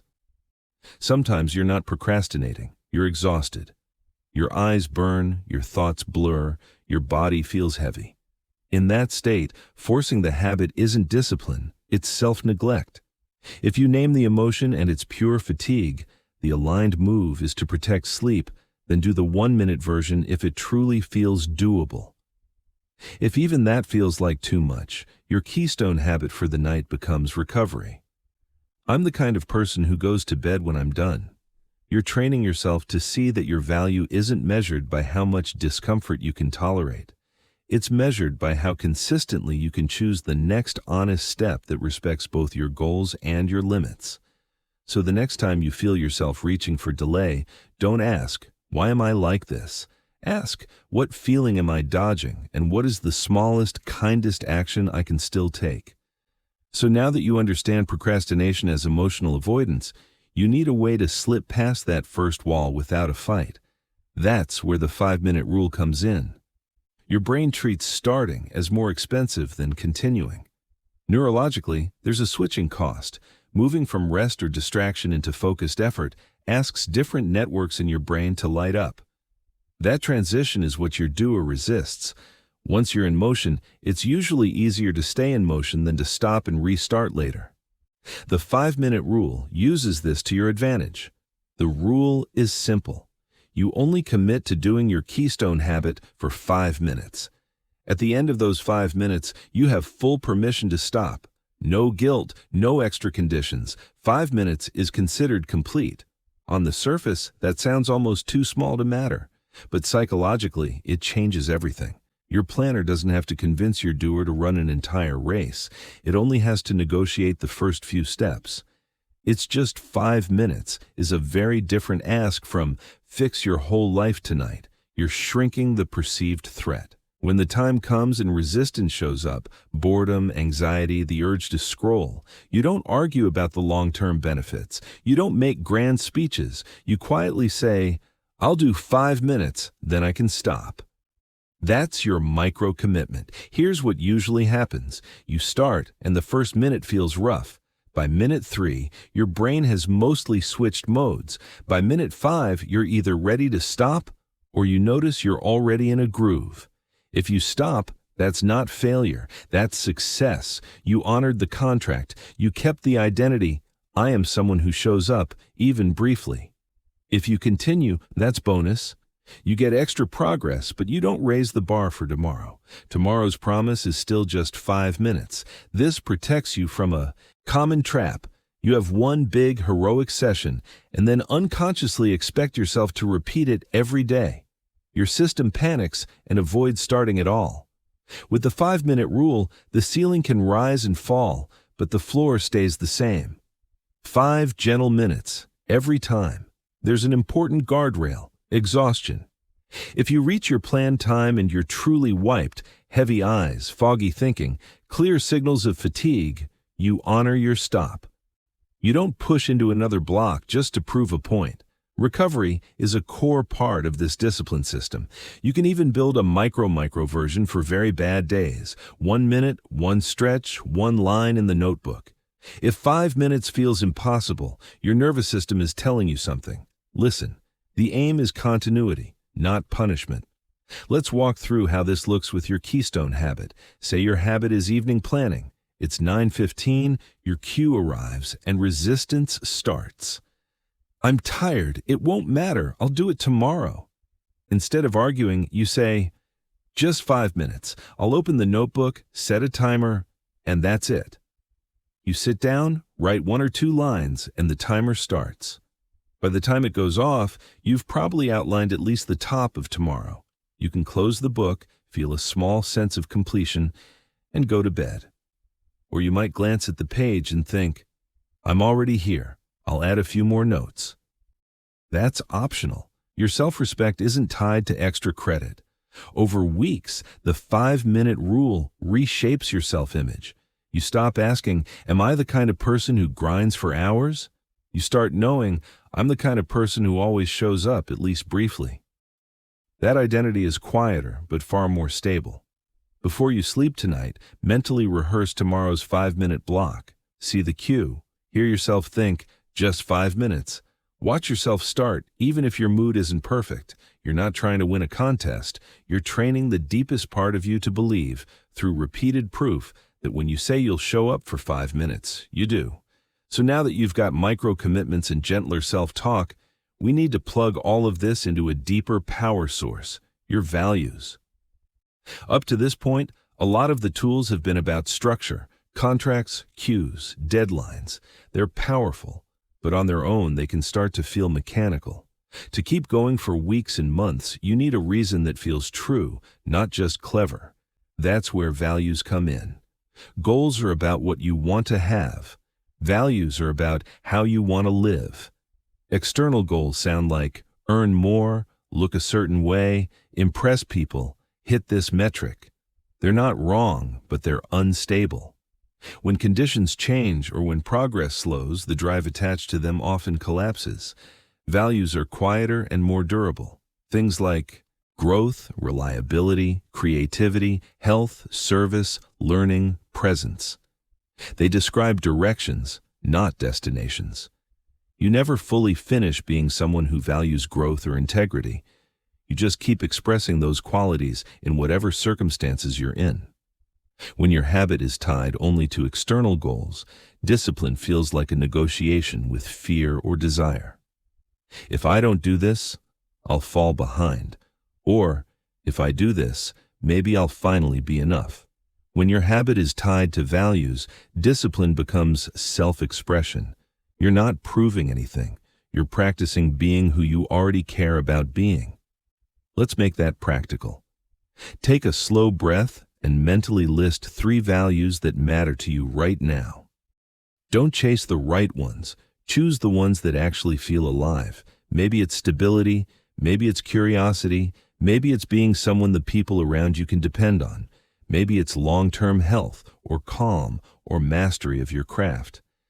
Now, take your keystone habit and connect each value to that habit with a simple sentence. If your habit is evening planning and one of your values is reliability, the link could be, I plan tomorrow because I value being someone others can count on, and that starts with knowing my own priorities. If your habit is morning movement and one of your values is long-term health, the link could be, I move for 5 minutes because I value a body that can carry me through the next decades. If your habit is a brief journaling check-in and one of your values is self-knowledge, you might say, I write a few lines because I value understanding my own mind instead of running on autopilot. These aren't slogans to impress anyone. They're quiet explanations to yourself for why this tiny action matters beyond productivity. From now on, when resistance appears, you can pair the 5-minute rule with values language. Instead of, just do it, you're failing if you don't, you say, I'll do 5 minutes because this is how I live my value of clarity, health, reliability, growth today. You're shifting from threat to alignment. This also gives you a clear boundary. No value, no matter how meaningful, is worth sacrificing your basic health and safety. If a system built in the name of growth regularly destroys your sleep, it's out of alignment with any sane version of growth. If a push for excellence drives you into chronic anxiety, it's not excellence. It's self-harm dressed up as ambition. Your keystone habit should support your values and your nervous system, not compete with them. So as you drift toward rest, let one sentence settle in. I practice this small habit not because I'm broken, but because I value your word. And this is one way I live it today. So now that your habit is tied to your values, let's add one last amplifier. Visualization used as rehearsal, not as fantasy. A lot of advice about seeing your future quietly sabotages people. You're told to picture the perfect body, the ideal bank account, the flawless morning routine. For a few minutes, it feels good. Then you open your eyes, look at your real life, and the gap feels even bigger. Used that way, visualization becomes emotional junk food, a quick hit of imagined success that actually makes it harder to face small, ordinary effort. You're going to use it differently. In performance psychology, visualization is more like a mental walkthrough. Athletes rehearse the movements they'll make tomorrow, the push, the turn, the breath. Musicians run through the opening bars in their minds. Pilots step through checklists before they ever touch the cockpit. They're not just dreaming of victory, they're practicing the process. You'll use 2 kinds of visualization, process and identity. Process visualization is about seeing yourself do the habit in real conditions.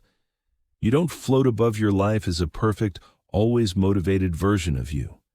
You stay inside your current body, with your current energy, in your actual space. You see the cue arrive, the time on the clock, the feel of the chair, the taste of your tea.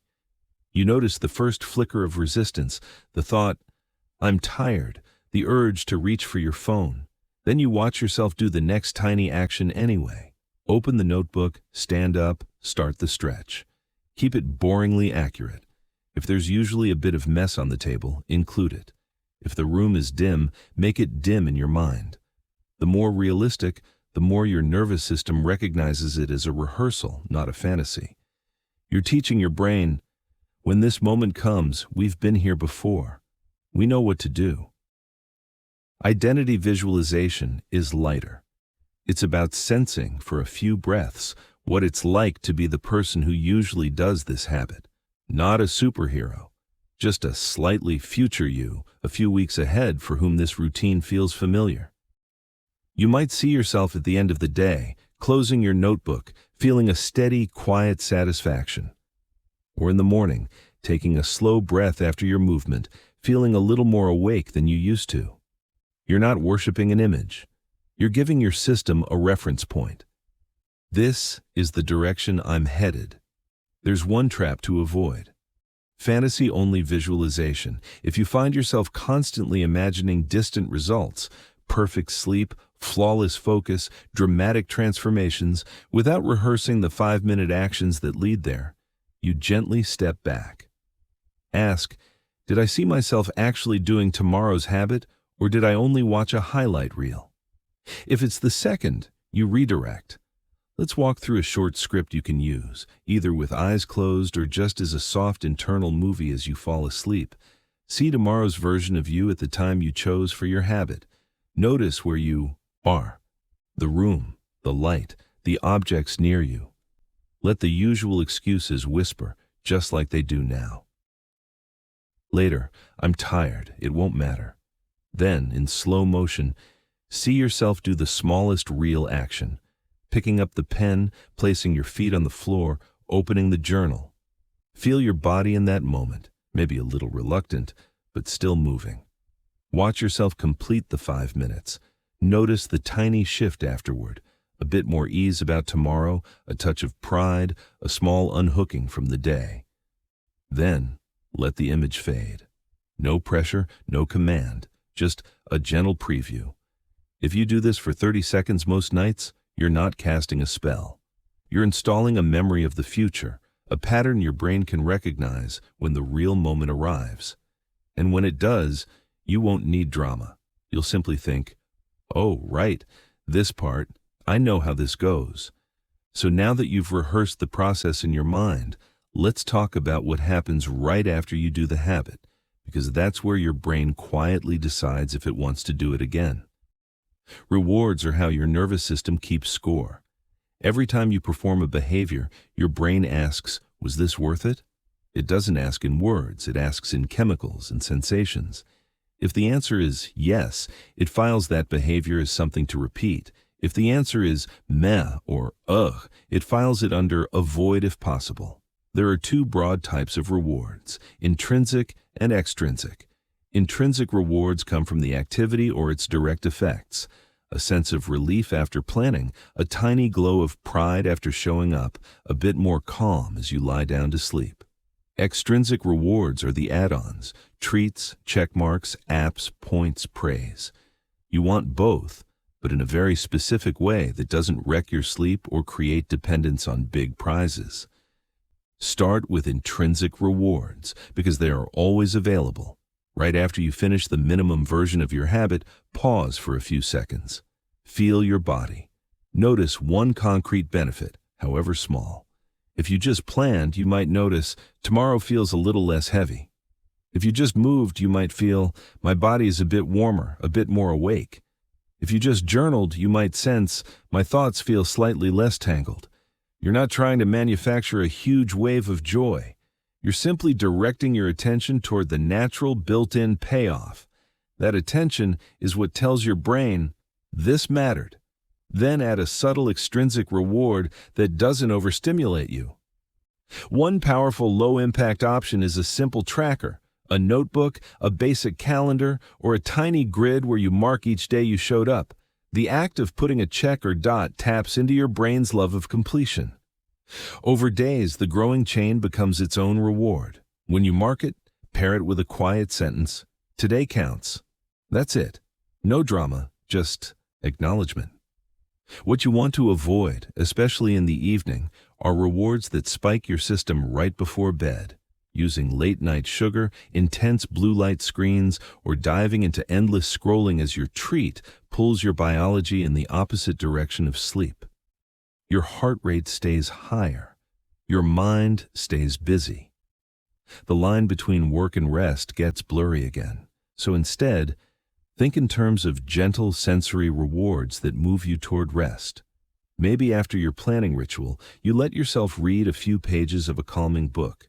Maybe after your movement, you take an extra minute in a warm shower or under a blanket. Maybe after journaling, you turn on a soft lamp you associate only with "day is done." For longer streaks, say 7 days, 14 days, you can occasionally add a slightly bigger reward. A relaxed solo walk somewhere pleasant, a quiet outing, time to explore a hobby. Experiences tend to refuel you more deeply than random purchases. The key is framing.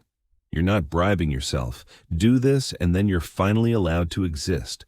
You're confirming identity. This small celebration is what someone like me does when they keep a promise. If you notice rewards starting to feel compulsory, I only do the habit to get the treat. Dial them back. Shift more attention to the internal payoffs in the identity story. You want the reward to be seasoning, not the main meal. And if tracking or streaks make you anxious or perfectionistic, simplify. Switch from daily chains to weekly reflections. Instead of, "Did I do it every single day?" you ask, "How many days this week did I live my value through this habit?" That keeps data as feedback, not judgment. So as you wind down tonight, you can quietly decide, when I finish my 5 minutes tomorrow, I'll pause, notice one benefit, mark it once, and let a small wave of "this counts" move through me. That's enough. Over time, those tiny, sleep-friendly rewards teach your system that discipline doesn't just cost you, it gives something back right away. So now that you've built rewards into the end of each session, let's talk about the one thing that can quietly supercharge or quietly ruin all of this: tracking. When you measure a behavior, your brain pays more attention to it. That's useful. The problem is, when tracking turns into surveillance, perfectionism sneaks back in. Suddenly the numbers feel like a verdict on your worth, not neutral information. You're going to use data as gentle feedback, not as a scoreboard. First, keep the metric laughably simple. For your keystone habit, you only need one of two things: a yes, no, for "did I do the minimum version today?" or a count of minutes completed. That's it. No intensity scores, no color-coded charts, no complex tags. If your habit is planning, you mark "planned," yes or no. If it's movement, moved for at least 1 minute, yes or no, or minutes moved. If it's journaling, wrote something, yes or no. This kind of binary data does 3 things. It keeps the bar clear. It makes success visible even on tiny days, and it limits the critic's room to spin stories.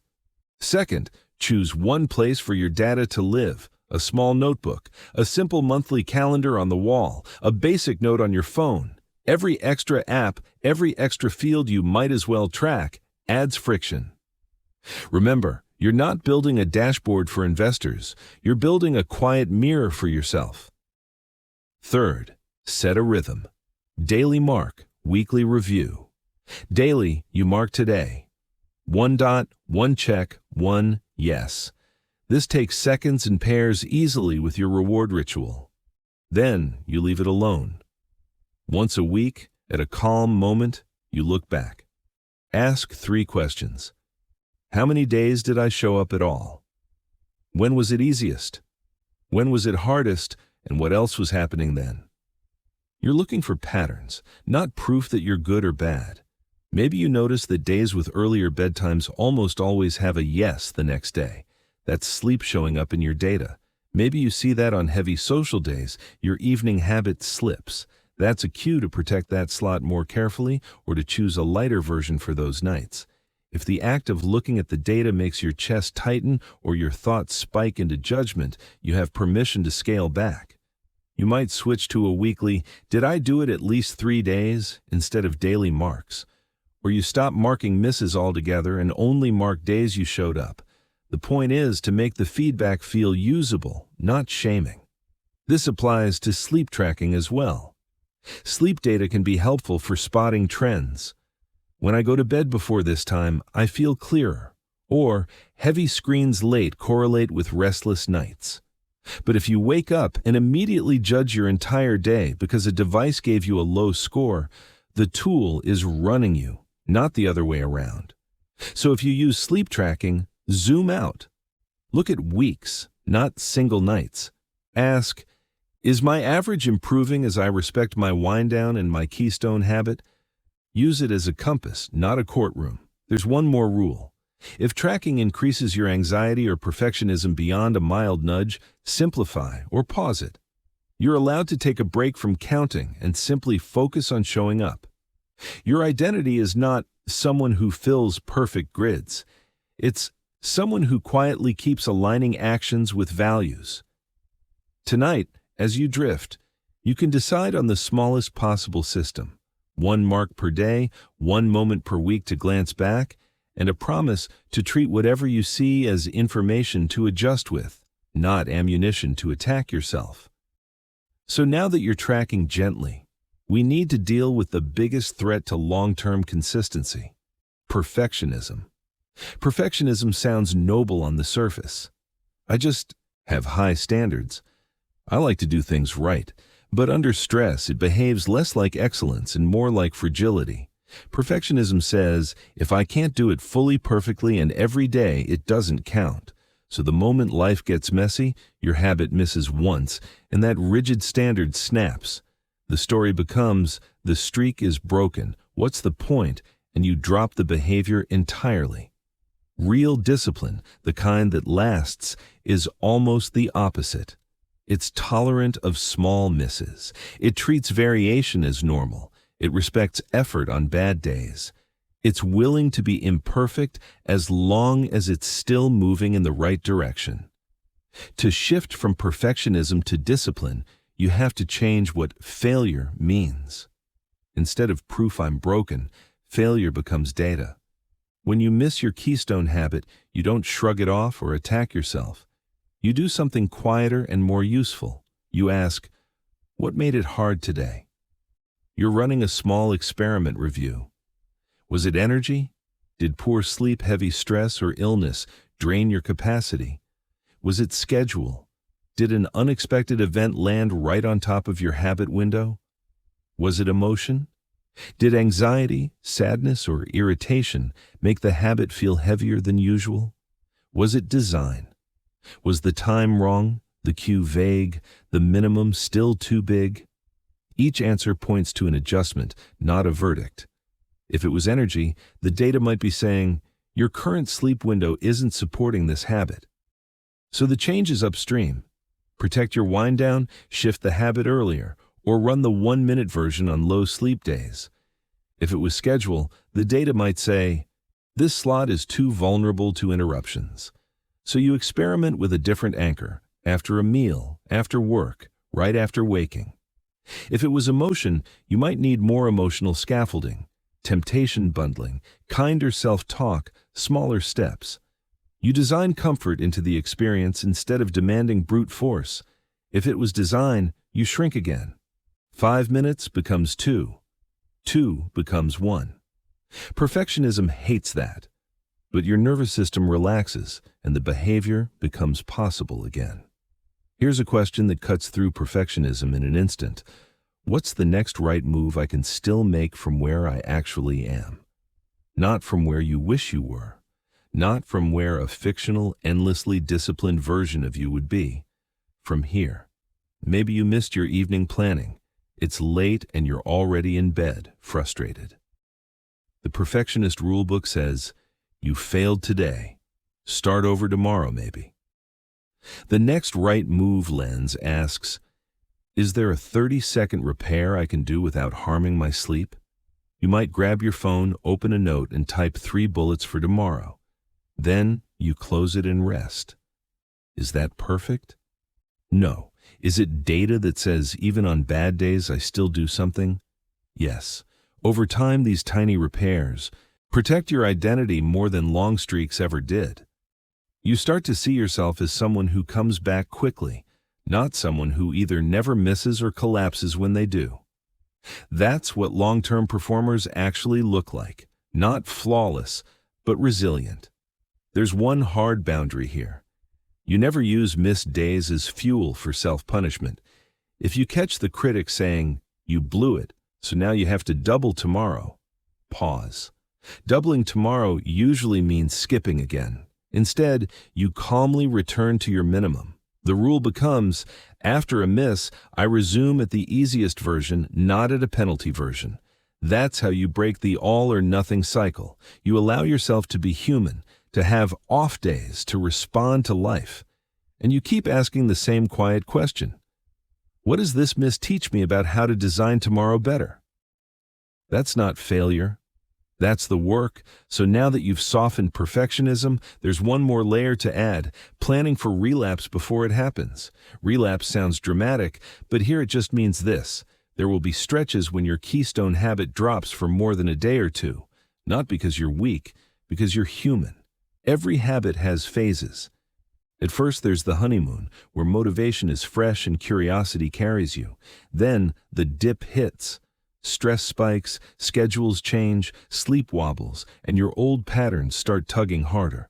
If you pretend this will never happen, the first rough patch feels like the end. If you expect it, it's just another part of the cycle you already designed for. Start by naming a few common trigger scenarios for you. Travel, heavy deadlines, illness, social events that run late, unexpected family or work crises. Each of these reliably increases load on your system. Your brain has less bandwidth for new routines. Old defaults, scrolling, skipping, staying up, slip back in.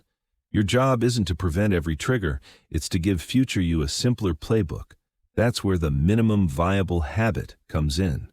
You already shrank your keystone habit to a 5-minute version. Now you'll create an emergency version that takes about 1 minute and fits even into rough days. If your habit is evening planning, the emergency version might be write 3 bullets, 1 important task, 1 life task, 1 thing you're looking forward to tomorrow. That's it. If your habit is movement, the emergency version might be stand up, take 10 slow breaths, and do 1 gentle stretch. If your habit is journaling, it might be write 1 sentence that starts with, right now, I notice. The point isn't progress, it's continuity, a tiny thread that keeps the identity alive. Even in chaos, I still do something. Now, clarify the line between rest and quitting. Rest days are intentional. You notice genuine exhaustion, illness, or overload, and you consciously choose to scale down to the emergency version, or, very occasionally, to skip completely to protect sleep. You stay in relationship with the habit even as you modify it. Quitting is different. It's when you quietly stop deciding. Days blur, the habit vanishes from your awareness, and the old identity, I just can't stick with things, slides back in. To stay on the rest side of that line, create one simple rule. If I miss 2 days in a row, I run a recovery script on day 3. The recovery script is short. First, you name what happened without drama. I've missed 2 days because the deadline week was heavy, or I got sick and my energy dropped. Second, you choose the emergency version for that day only. Tonight, I'll just do the 1-minute version and mark it as a restart. Third, you gently revisit your setup. Is my usual time still realistic? Do I need to move it earlier or connect it to a different cue for the next week? You're not punishing yourself for the break. You're welcoming yourself back with the lowest possible barrier. This is relapse planning. You assume resistance will spike, you assume life will interfere, and you design around it instead of pretending you'll be endlessly steady. There's one last piece: emotional aftercare. When you notice a longer gap, 4 days, a week, shame will try to sneak in. See, you always end up here. That's when you return to your coach voice. You say, "Of course this slipped during a rough patch. The fact that I'm noticing it now is evidence of change." Then you run the same script. Emergency version today, small adjustment to the plan tomorrow. Over months, this approach does something important. You stop measuring your discipline by how rarely you fall and start measuring it by how quickly and kindly you return. So now you've planned for rough patches. There's one foundation left to protect, because without it, every tactic you've learned gets weaker: sleep. Self-discipline isn't just a mindset, it's a biological capacity. When you're well rested, your prefrontal cortex, the part of your brain that handles planning, impulse control, and long-term thinking, has the energy to do its job. It can hold your values in mind, remember your commitments, and gently override the urge to drift. When you're sleep deprived, that system runs on fumes. Research shows that with poor sleep, your reaction time slows, your emotional reactivity rises, and your ability to delay gratification drops. In simple terms, everything feels harder, and the quick, easy option looks more and more attractive. That's why the same 5-minute habit can feel neutral one night and impossible another. It's not that you lost discipline overnight. Your brain is operating with less fuel. There's also cognitive load.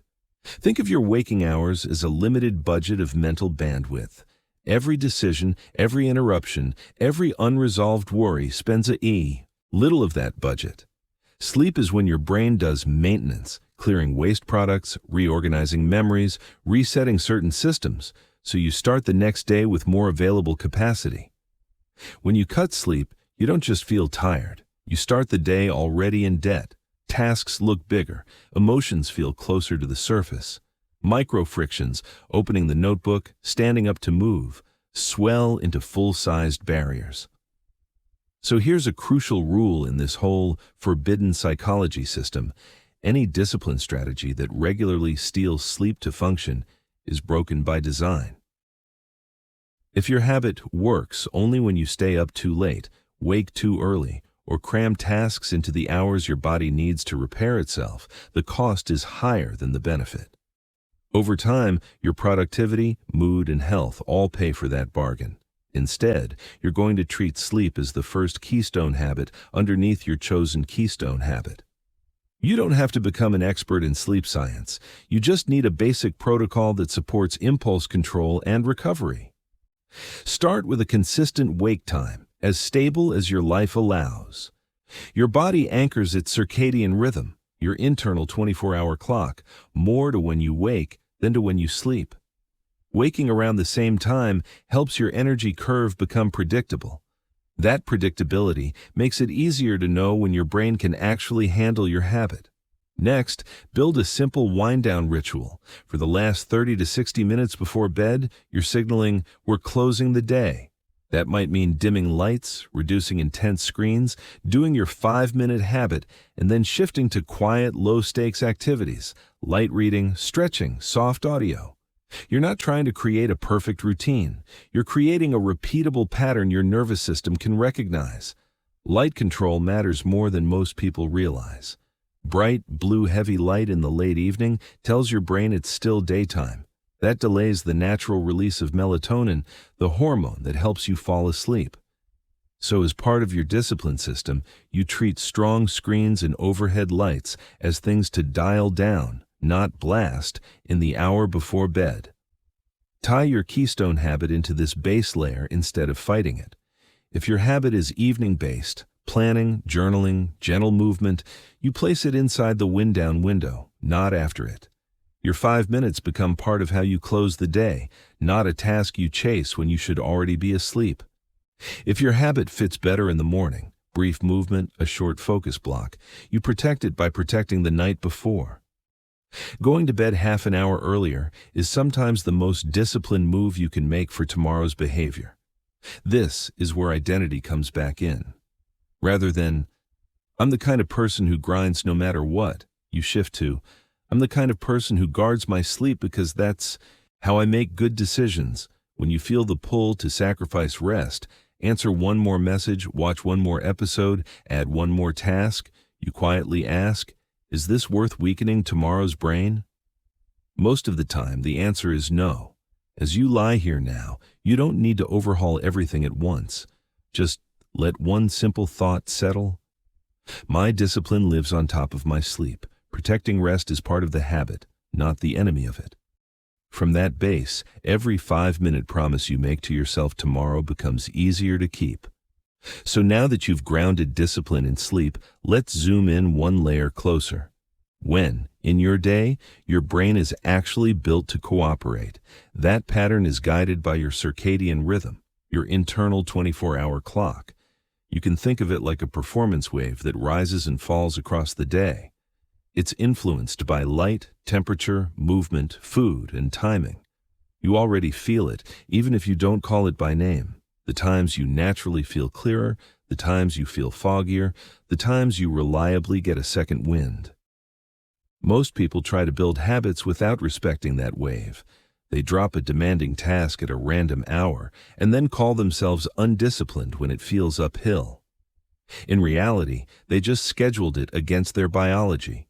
You don't need lab equipment to use circadian rhythm, you just need gentle observation and a few guidelines. In general, for many people, mental alertness rises in the hours after waking, dips in the middle of the day, and has a smaller rise again in the late afternoon or early evening. Physical strength and coordination often feel better later than pure brain work. But there's a crucial detail. You're an individual. Some people are clearly more morning-oriented. They feel their sharpest early and fade by evening. Others reliably hit their stride later and warm up slowly. Rather than forcing yourself into a trending identity like 5 a.m. person, you're going to work with what's already there. Over the next week, you can quietly notice 3 things. When do you naturally feel mentally clear? When do you feel physically ready to move? When do you reliably feel heavy, distractible, or flat? You're not judging. You're mapping. Then, you align your keystone habit with the part of the wave that fits its nature. If your habit is cognitively heavy, planning, deep writing, learning, aim for a time when your mind is usually freshest. For many, that's the morning, once you're fully awake and hydrated, but before the day's noise piles up. If your habit is more physical or reflective, gentle movement, stretching, journaling about the day, an afternoon or evening slot may fit better as long as it doesn't crank your system up right before bed. Here's a simple rule. Avoid putting your most demanding mental habit in the last tight slice before sleep. In that window, your brain is trying to power down. Forcing intense focus there can blur the boundary between work and rest or tempt you to push past your sleep window just to finish this one thing. Instead, let the late evening host lighter, closing rituals, brief planning, gratitude notes, easy stretching, things that help your system exhale.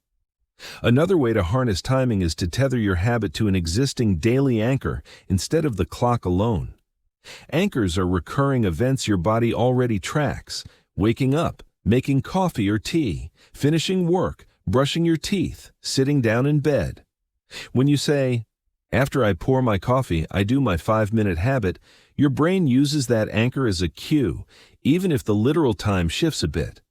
So if you're morning leaning, your script might be, after I finish my first drink of the day, I move for 5 minutes.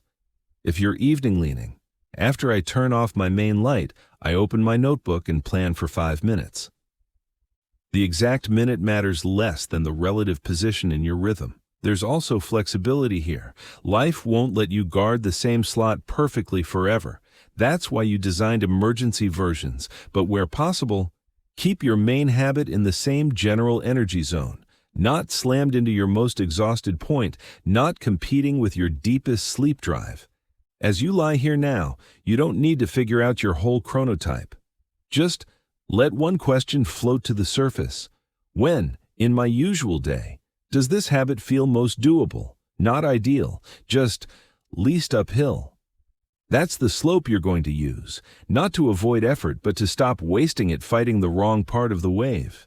So now that you've aligned your habit with your natural energy, there's another force you have to account for: the people around you. Habits don't live in a vacuum. They live in families, group chats, offices, friendships.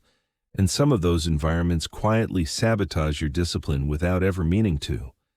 Sometimes the friction is obvious. You say you're heading to bed and someone jokes, "Come on, don't be boring, stay up." You pull out your notebook and a coworker says, "Wow, so serious. Can't you just relax?" You skip one drink and a friend teases, "What, too disciplined now?" Other times it's subtle. A partner who always wants one more episode. A friend who messages late at night and expects instant replies. Colleagues who schedule last-minute calls right over the window you chose for your habit.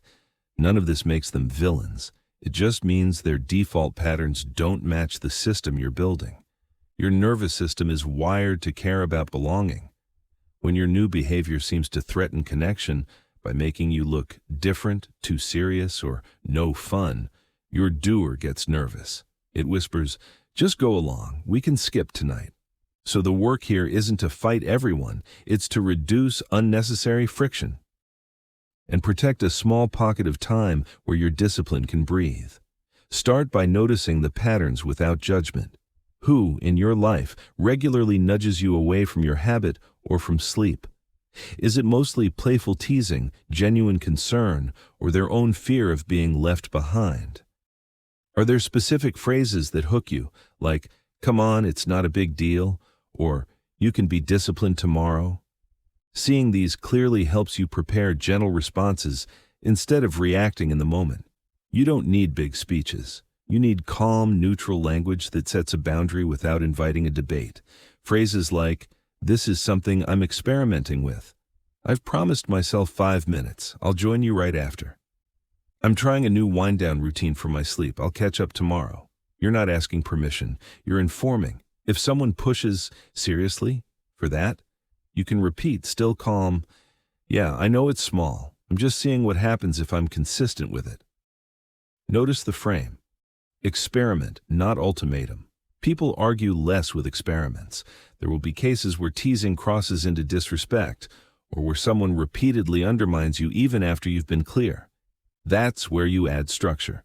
You create protected time blocks, just like appointments. For example, from 9:15 to 9:25, I do my 5-minute habit and start winding down.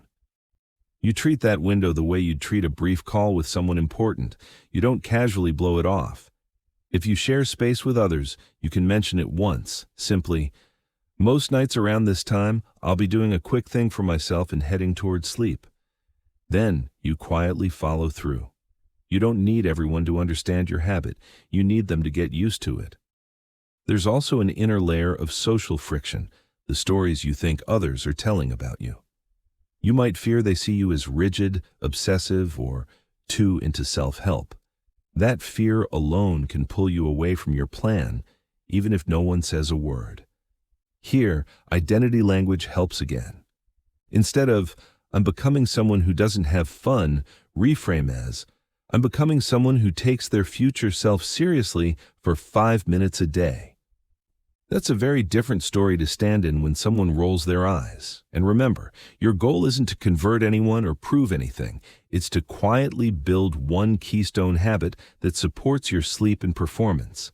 Some people will eventually notice the results: calmer mornings, fewer crises, a steadier mood.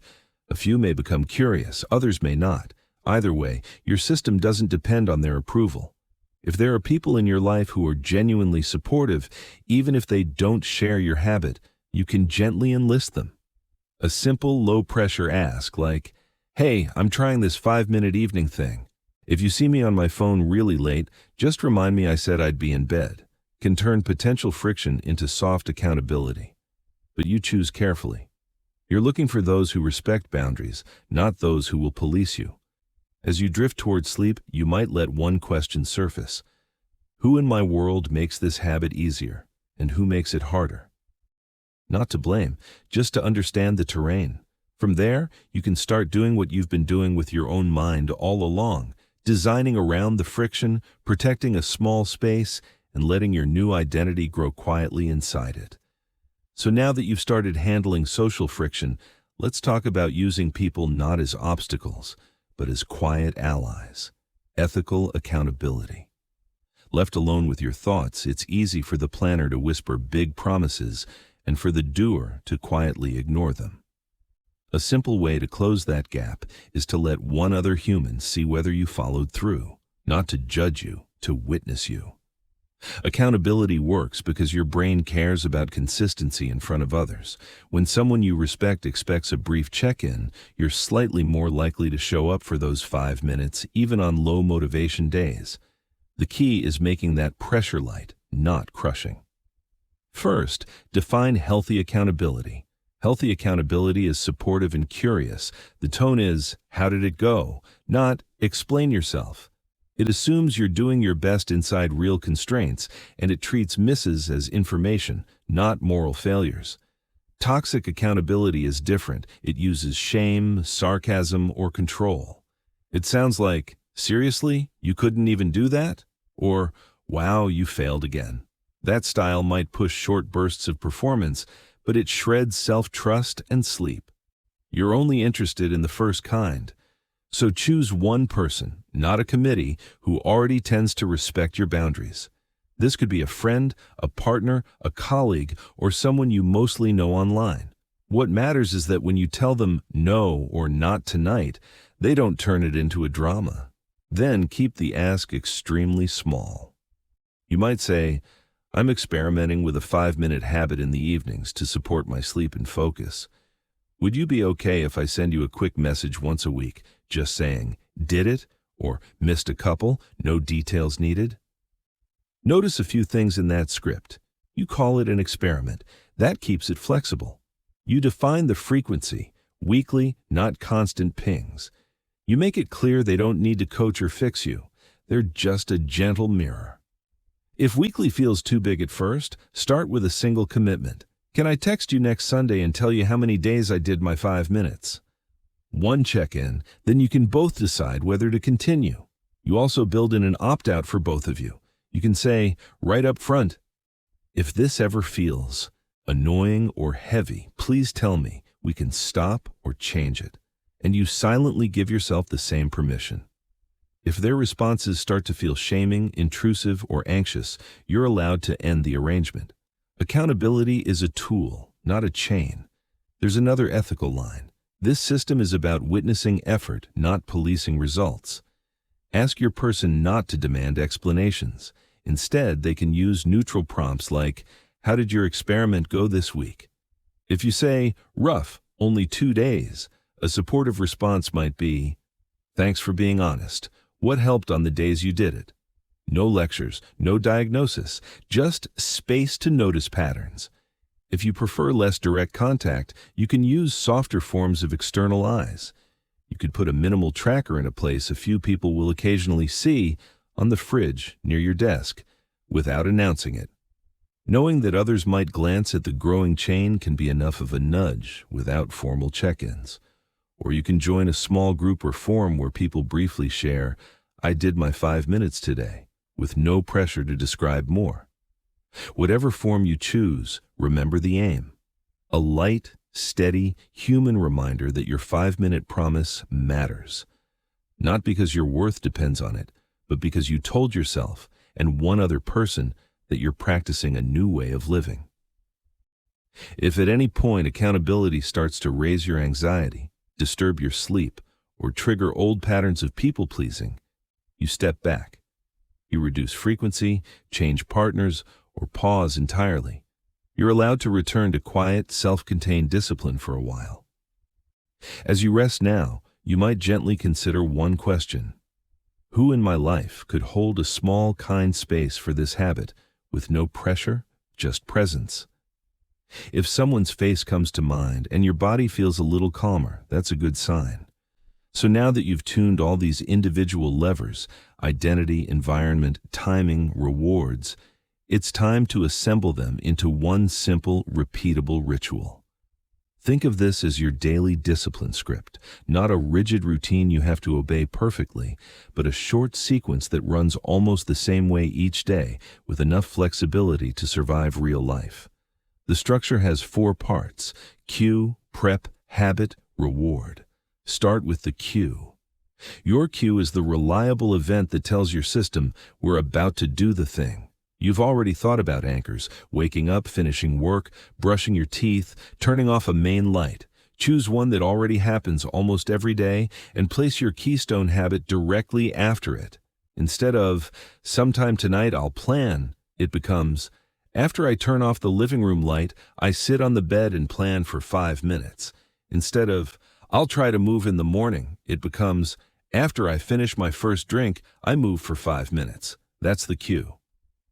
Next is prep, 60 seconds of setup. Your doer loves friction. If your tools are buried, if your space is cluttered, resistance rises. So you bake one tiny preparation step into the ritual itself. For evening planning, prep might be, place your notebook and pen on the bed, sit, and open to a blank page. For movement, put your mat or clear space ready, stand and take one slow breath. For journaling, pick up your notebook from its spot, open it, and write the date. Prep is not extra work. Prep is the on-ramp. Once you start it, momentum has already begun. Then comes the habit, the minimum version you chose. Remember, in this system, your keystone habit is embarrassingly small on purpose, 5 minutes or even less on rough days. The job of the ritual is not to force more time. It's to make starting automatic.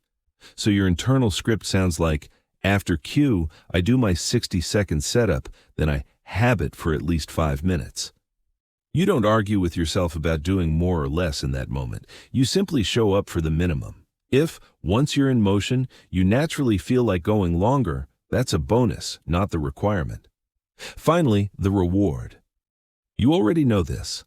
A few seconds of noticing the intrinsic benefit, then one small external marker. To turn it into a ritual, you do it in the same way each time. Maybe after planning, you close the notebook, rest your hand on it for a breath, and say quietly, "Today counts," as you mark your tracker. After moving, you sit or lie down for a moment, feel your body, and let a small wave of "I showed up" move through. After journaling, you put the notebook back in its place and glance at the growing row of completed days. Over time, your nervous system starts to recognize this whole sequence as one unit. Cue, prep, habit, reward. At first, you may need to think through each step consciously. That's normal. You can even write your script on a card. When I cue, I will prep and then habit for 5 minutes. When I'm done, I will reward. Read it once earlier in the day, then let it sit in the background. You're not trying to create a dramatic transformation in how your evenings or mornings feel. You're installing a quiet track that runs underneath whatever the day has been. Some days, the ritual will feel smooth, almost pleasant. Other days, it'll feel clunky and resistant. Both count. If you notice consistent friction at one specific point, always at the cue, always during prep, that's useful information. Maybe the cue is too late, the prep step is too big, or the habit needs to shrink. You tweak the script, not your worth. As you lie here now, you can softly walk through tomorrow's version. You see the cue appear in your real life. You watch yourself do the 60-second setup. You feel the initial reluctance, and you do the minimum anyway. You pause, notice one benefit, mark it once, and let yourself be done. That's your daily discipline ritual. Simple, repeatable, and light enough to carry with you, even when the rest of life is heavy. So let's stitch all of this into one ordinary day. Not a perfect day, a believable one. You wake up a little earlier than you used to, but not dramatically. Your alarm goes off at your chosen time. For a moment, you feel the familiar urge. 5 more minutes. Then the identity sentence you've been practicing floats up. I'm the kind of person who gives myself enough sleep to think clearly. You remember that last night you actually went to bed somewhere near your target. You don't feel amazing, but you don't feel wrecked either. That's enough. You sit up, put your feet on the floor, and take one slow breath. Your keystone habit is an evening planning ritual, so the morning is simple. You drink your first glass of water or coffee. As you do, there's a quiet awareness. Tonight, after I turn off the living room light, I give myself 5 minutes. It's not pressure. It's just part of the day's shape. The day unfolds as days do. Messages arrive, tasks pile up. A small problem takes longer than expected. At one point, you notice your body tensing and your thoughts starting to spiral. The old pattern would be to power through, then crash into the night with no plan and no real off switch. Now, you run a micro-intervention. In your head, you use narrative editing. Today is heavier than I thought. That doesn't mean I'm failing. It means the system's being tested. You ask the next right move question. Maybe you write down one thing you'll definitely do this afternoon, then let the rest wait. It's not heroic, but it keeps you steering. Later, someone suggests staying out late or adding just one more thing at the end of the workday. You feel the tug. You also feel your pre-commitment. After you turn off that main light tonight, there's a tiny appointment with yourself. You use a boundary phrase. I'm heading out a bit earlier tonight. I'm trying a new wind-down experiment. They shrug. The world doesn't end. Social friction softens a little. Evening comes. You're more tired than you expected. Part of you wants to skip the habit. It's just 5 minutes, it won't matter, and slide straight into scrolling. This is the critical moment. You reach the usual cue. You turn off the living room light. For a second, you stand there, holding the remote or the switch, feeling the fork in the path. The critic starts to speak. You had a messy day. You'll probably mess this up too. You switch to coach voice. Messy day? Yes, that's why the 5-minute version exists. You walk to your bed or chair. That's your prep. You pick up the notebook that's already there. You open it. You write the date. Resistance doesn't vanish, but the system is carrying you. You set a gentle timer or glance at the clock. For 5 minutes, you do the minimum planning you defined. Tomorrow's one important task, one life task, one thing you're looking forward to. Your handwriting is a little rough. Your thoughts wander once or twice. That's fine. You bring them back without drama. Halfway through, you notice the familiar urge to optimize the ritual, make it longer, more complex, more impressive. You remember progressive overload? Not yet. For now, small and repeatable beats, big and fragile. The timer ends. You close the notebook and rest your hand on it. You feel, very specifically, one benefit. Tomorrow doesn't feel like a wall anymore. It's a hallway. You mark your tracker with a single dot or check, quietly. Today counts. You don't reward yourself with an hour of stimulation. Your reward is built into the wind down. Softer lights, a few pages of low-stakes reading, maybe gentle audio. Your body starts to understand. Doing the habit leads into rest, not into more demand. Lying in bed, your mind tries to replay the day's chaos. You use the visualization script, not as escape, but as rehearsal. You see tomorrow night's you, at roughly this time, turning off the same light.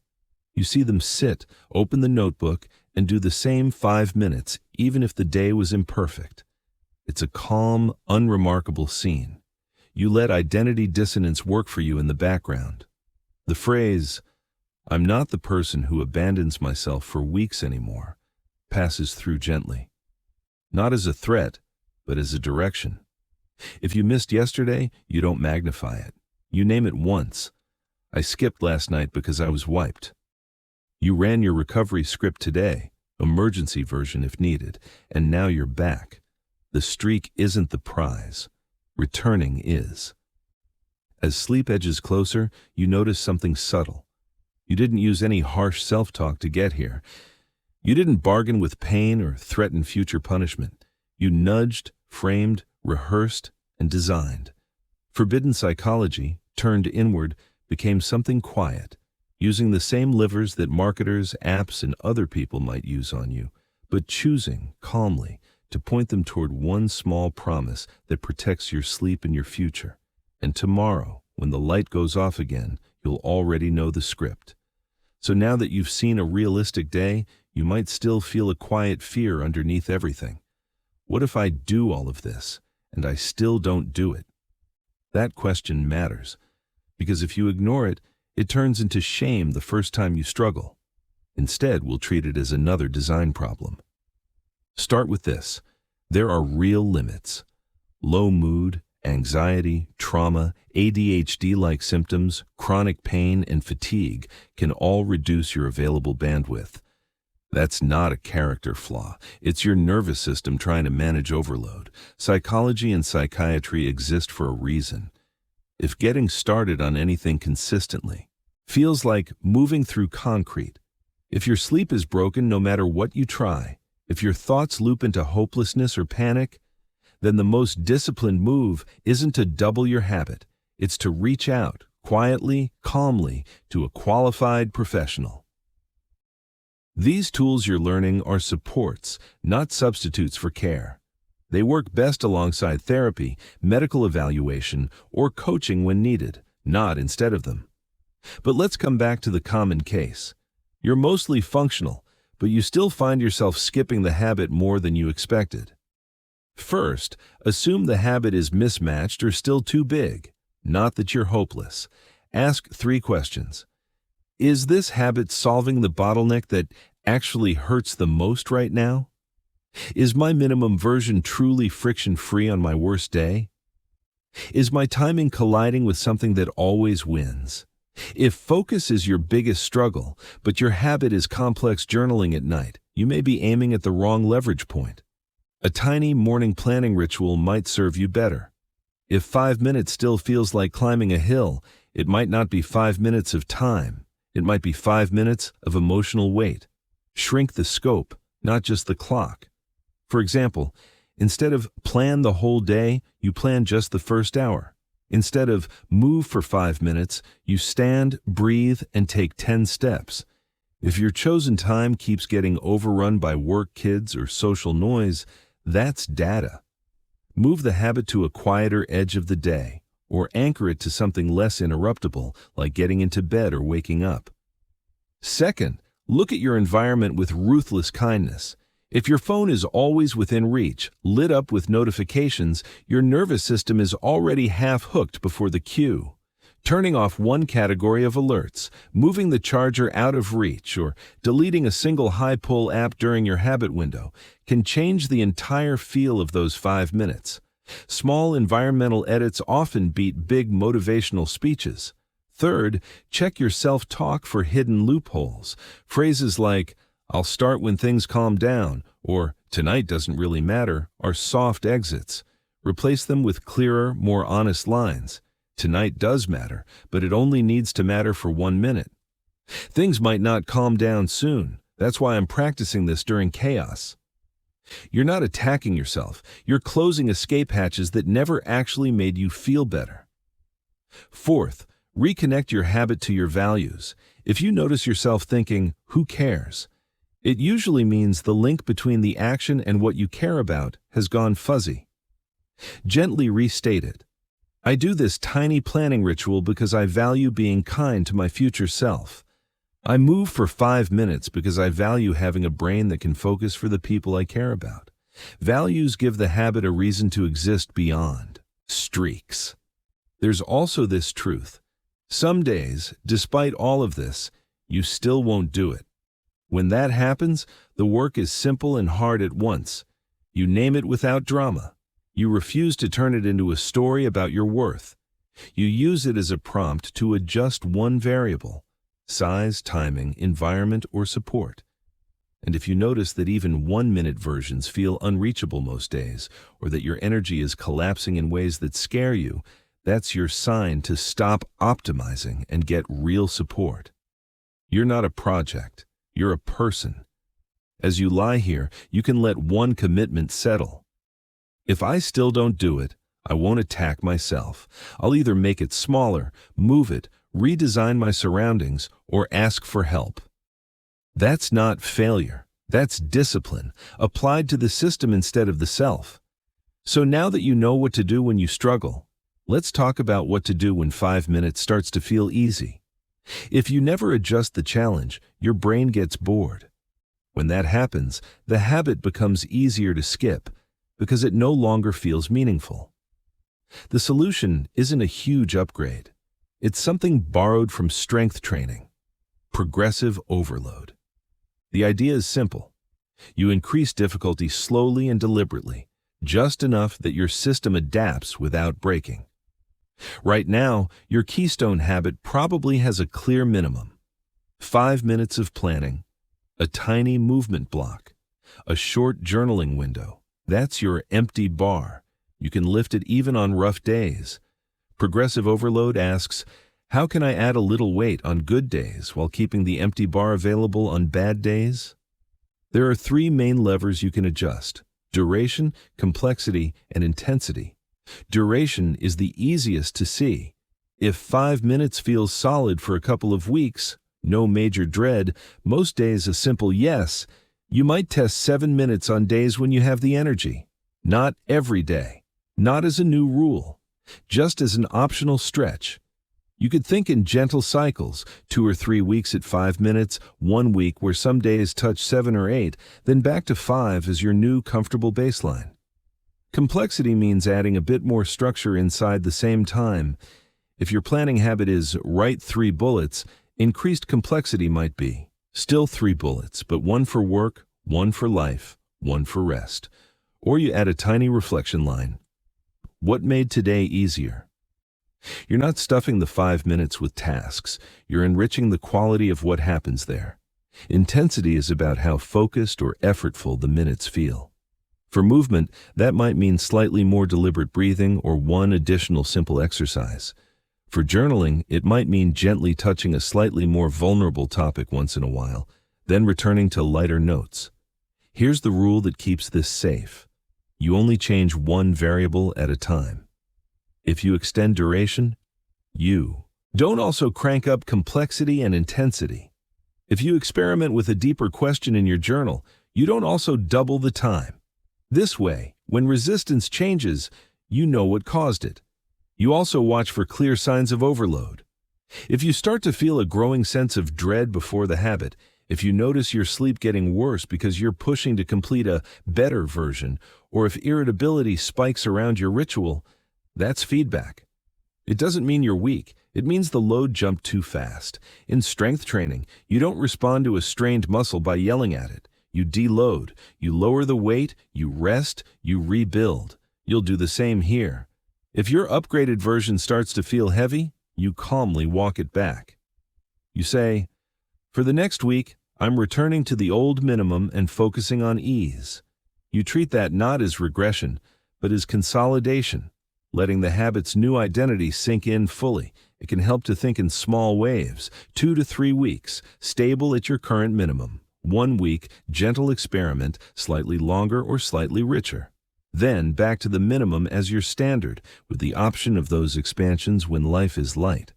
Over months, this creates a quiet staircase, from 5 minutes of scattered planning, to 5 minutes of clear priorities, to 7 minutes, including a brief review, to maybe much later, a short weekly session where you zoom out and adjust bigger patterns.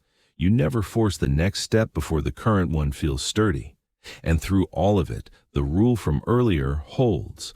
On low sleep, high stress days, you always have permission to drop back to the emergency version without guilt. That's how progressive overload and relapse planning work together. You stretch yourself when capacity is there. You protect yourself when it isn't. You let discipline grow like a muscle, challenged, rested, and gradually stronger without ever confusing self-development with self-damage. As you lie here, you don't need to design every future upgrade. Just note one simple idea. When this starts to feel genuinely easy for a while, I'll add a little, slowly, and I'll keep my smallest version ready like a safety net under the wire. So now that you know how to gently increase the load, there's one more layer that turns all of this from habit tricks into something deeper: watching your identity quietly change. You're not just stacking check marks, you're becoming someone different in small, almost invisible steps. At first, discipline feels like something outside you, an ideal you're trying to reach. The language in your head often sounds like, "I'm trying to be more consistent," or "I hope I can stick with this." Your identity is the person who struggles, with a little hope layered on top.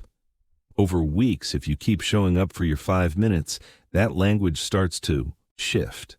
You'll hear yourself think or say things like, "I usually do my planning at night," or "I tend to move a bit in the morning." That word, usually, is important. It means your brain is starting to see this not as an exception, but as part of your standard pattern. You can support this by building a small weekly ritual of noticing. Once a week, at a calm moment, ask yourself 3 questions. How did I show up for my habit this week?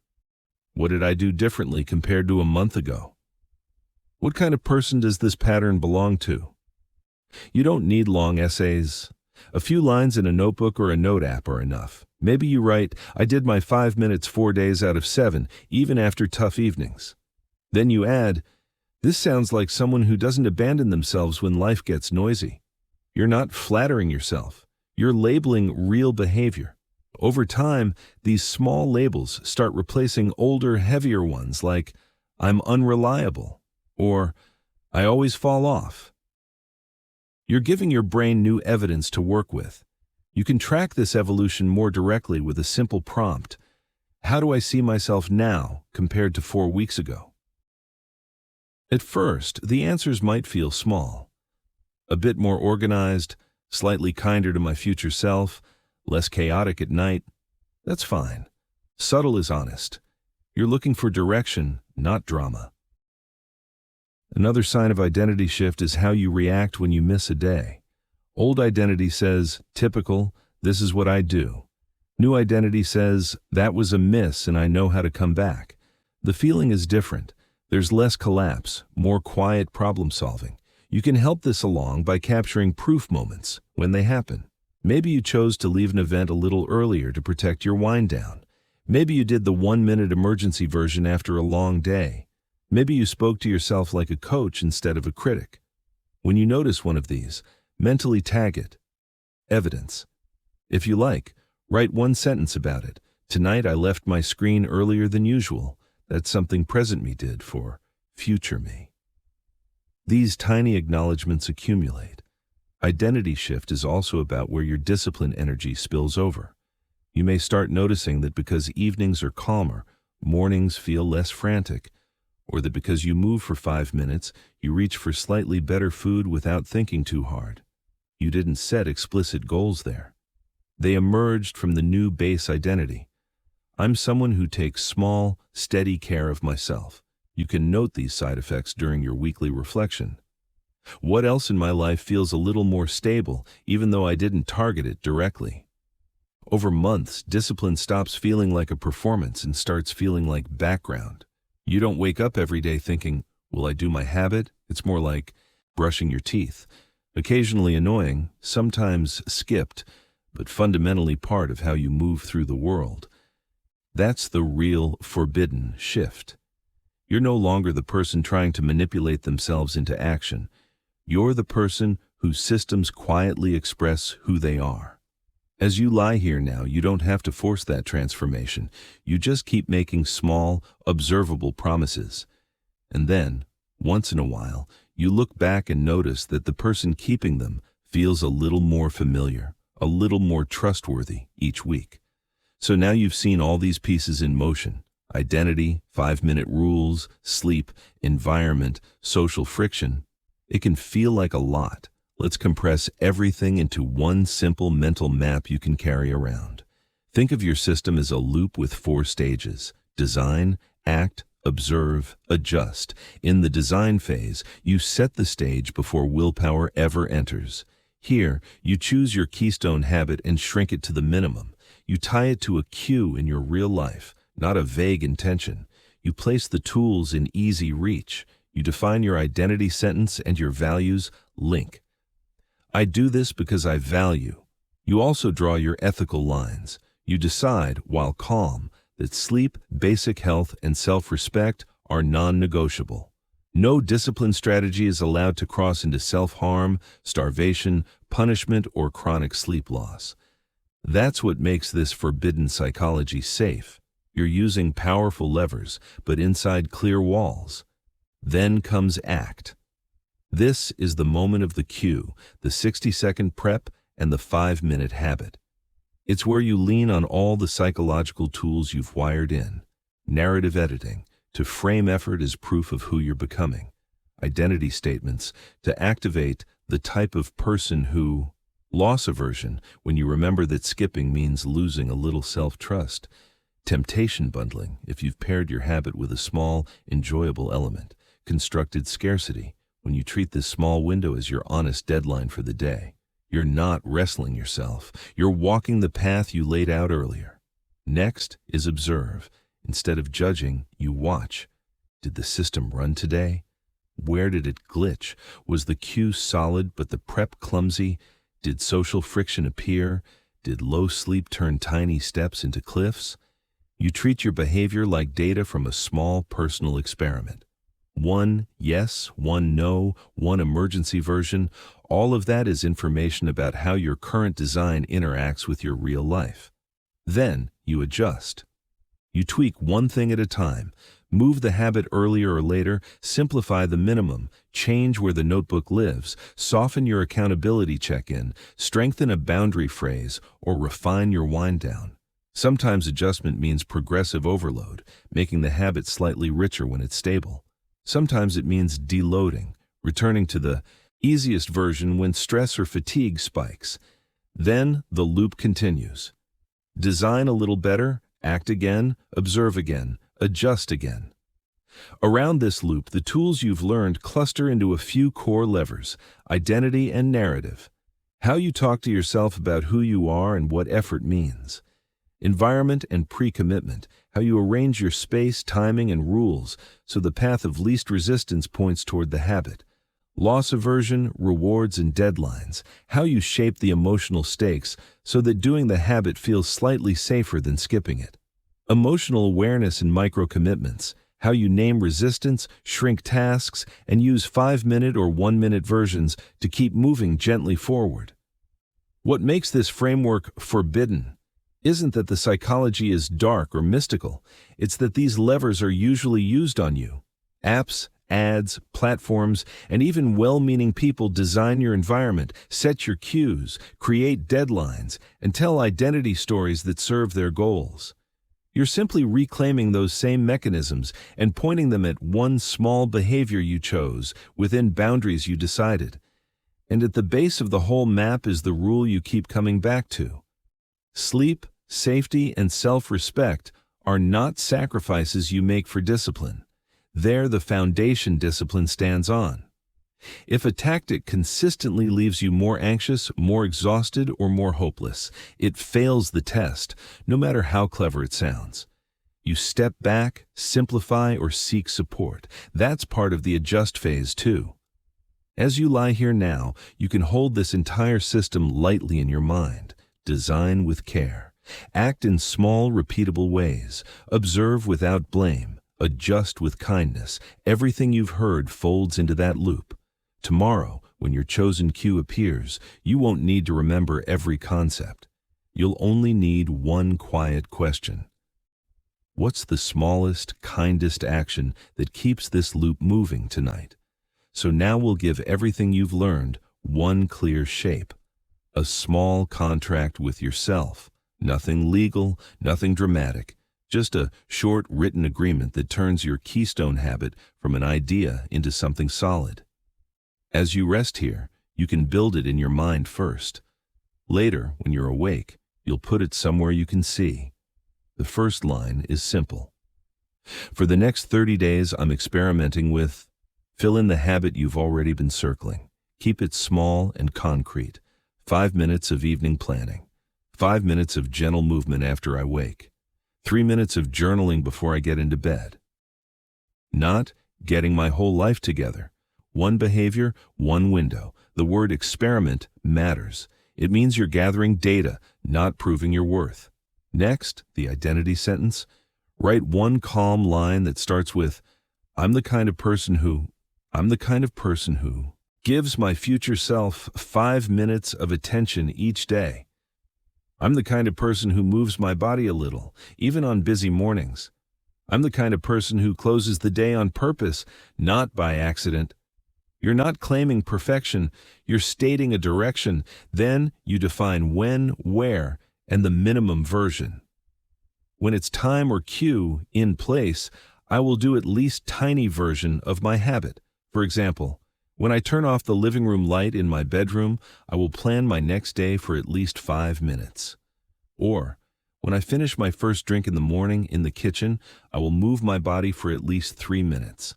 If 5 minutes still feels heavy, your minimum can be 1 minute. The important part is that it's laughably doable, even on your worst day. Now you add one gentle consequence, not punishment, not shame, just a small, boring cost that reminds you the habit matters. If I skip my habit without a real emergency, then tomorrow I'll do a slightly annoying but harmless task. That might be wiping the kitchen counter, tidying a small surface, or doing a simple chore you usually avoid. Nothing that steals sleep, nothing that endangers you. Just enough friction to signal, I'd rather just do my 5 minutes. Balance that with one small reward. If I complete my habit at least X days this week, I'll give myself, it could be a quiet hour with a book, a walk somewhere you enjoy, or watching a show early in the evening without multitasking. Again, no rewards that blow up your sleep or your health. Think restoration, not overstimulation. You're teaching your brain, this pattern feels good to live inside. Finally, you'll add one safety clause. If I'm sick, overwhelmed, or badly sleep deprived, I'm allowed to use the emergency 1-minute version or to rest fully without guilt. That line keeps this contract human. It reminds you that discipline and self-protection are on the same team. When you're awake, you can write the whole thing on one card or page. For the next 30 days, I'm experimenting with habit. I'm the kind of person who identity. When cue, in place, I'll do at least minimum. If I skip without a real emergency, then gentle consequence. If I hit X days in a week, then small reward. If I'm truly depleted, I'll use the emergency version or rest without self-attack. You don't have to show this to anyone. You can keep it visible but private, a drawer, a bedside table, a bookmark. As you lie here now, you can softly rehearse tomorrow. You see the cue, you remember the card, you do the smallest version, you feel that quiet, almost boring satisfaction of keeping a promise that you chose. That's your contract, not a cage, but a path. Underneath every tactic you've heard, identity, loss aversion, deadlines, rituals, there's one rule holding the whole system. Together. You're not forcing discipline. You're building conditions where the action you want becomes the easiest, honest choice. So when this ends, write your contract, choose your minimum, and run one tiny loop tomorrow. If you want more calm, evidence-based sleep stories and performance protocols, subscribe and come back to reinforce the system.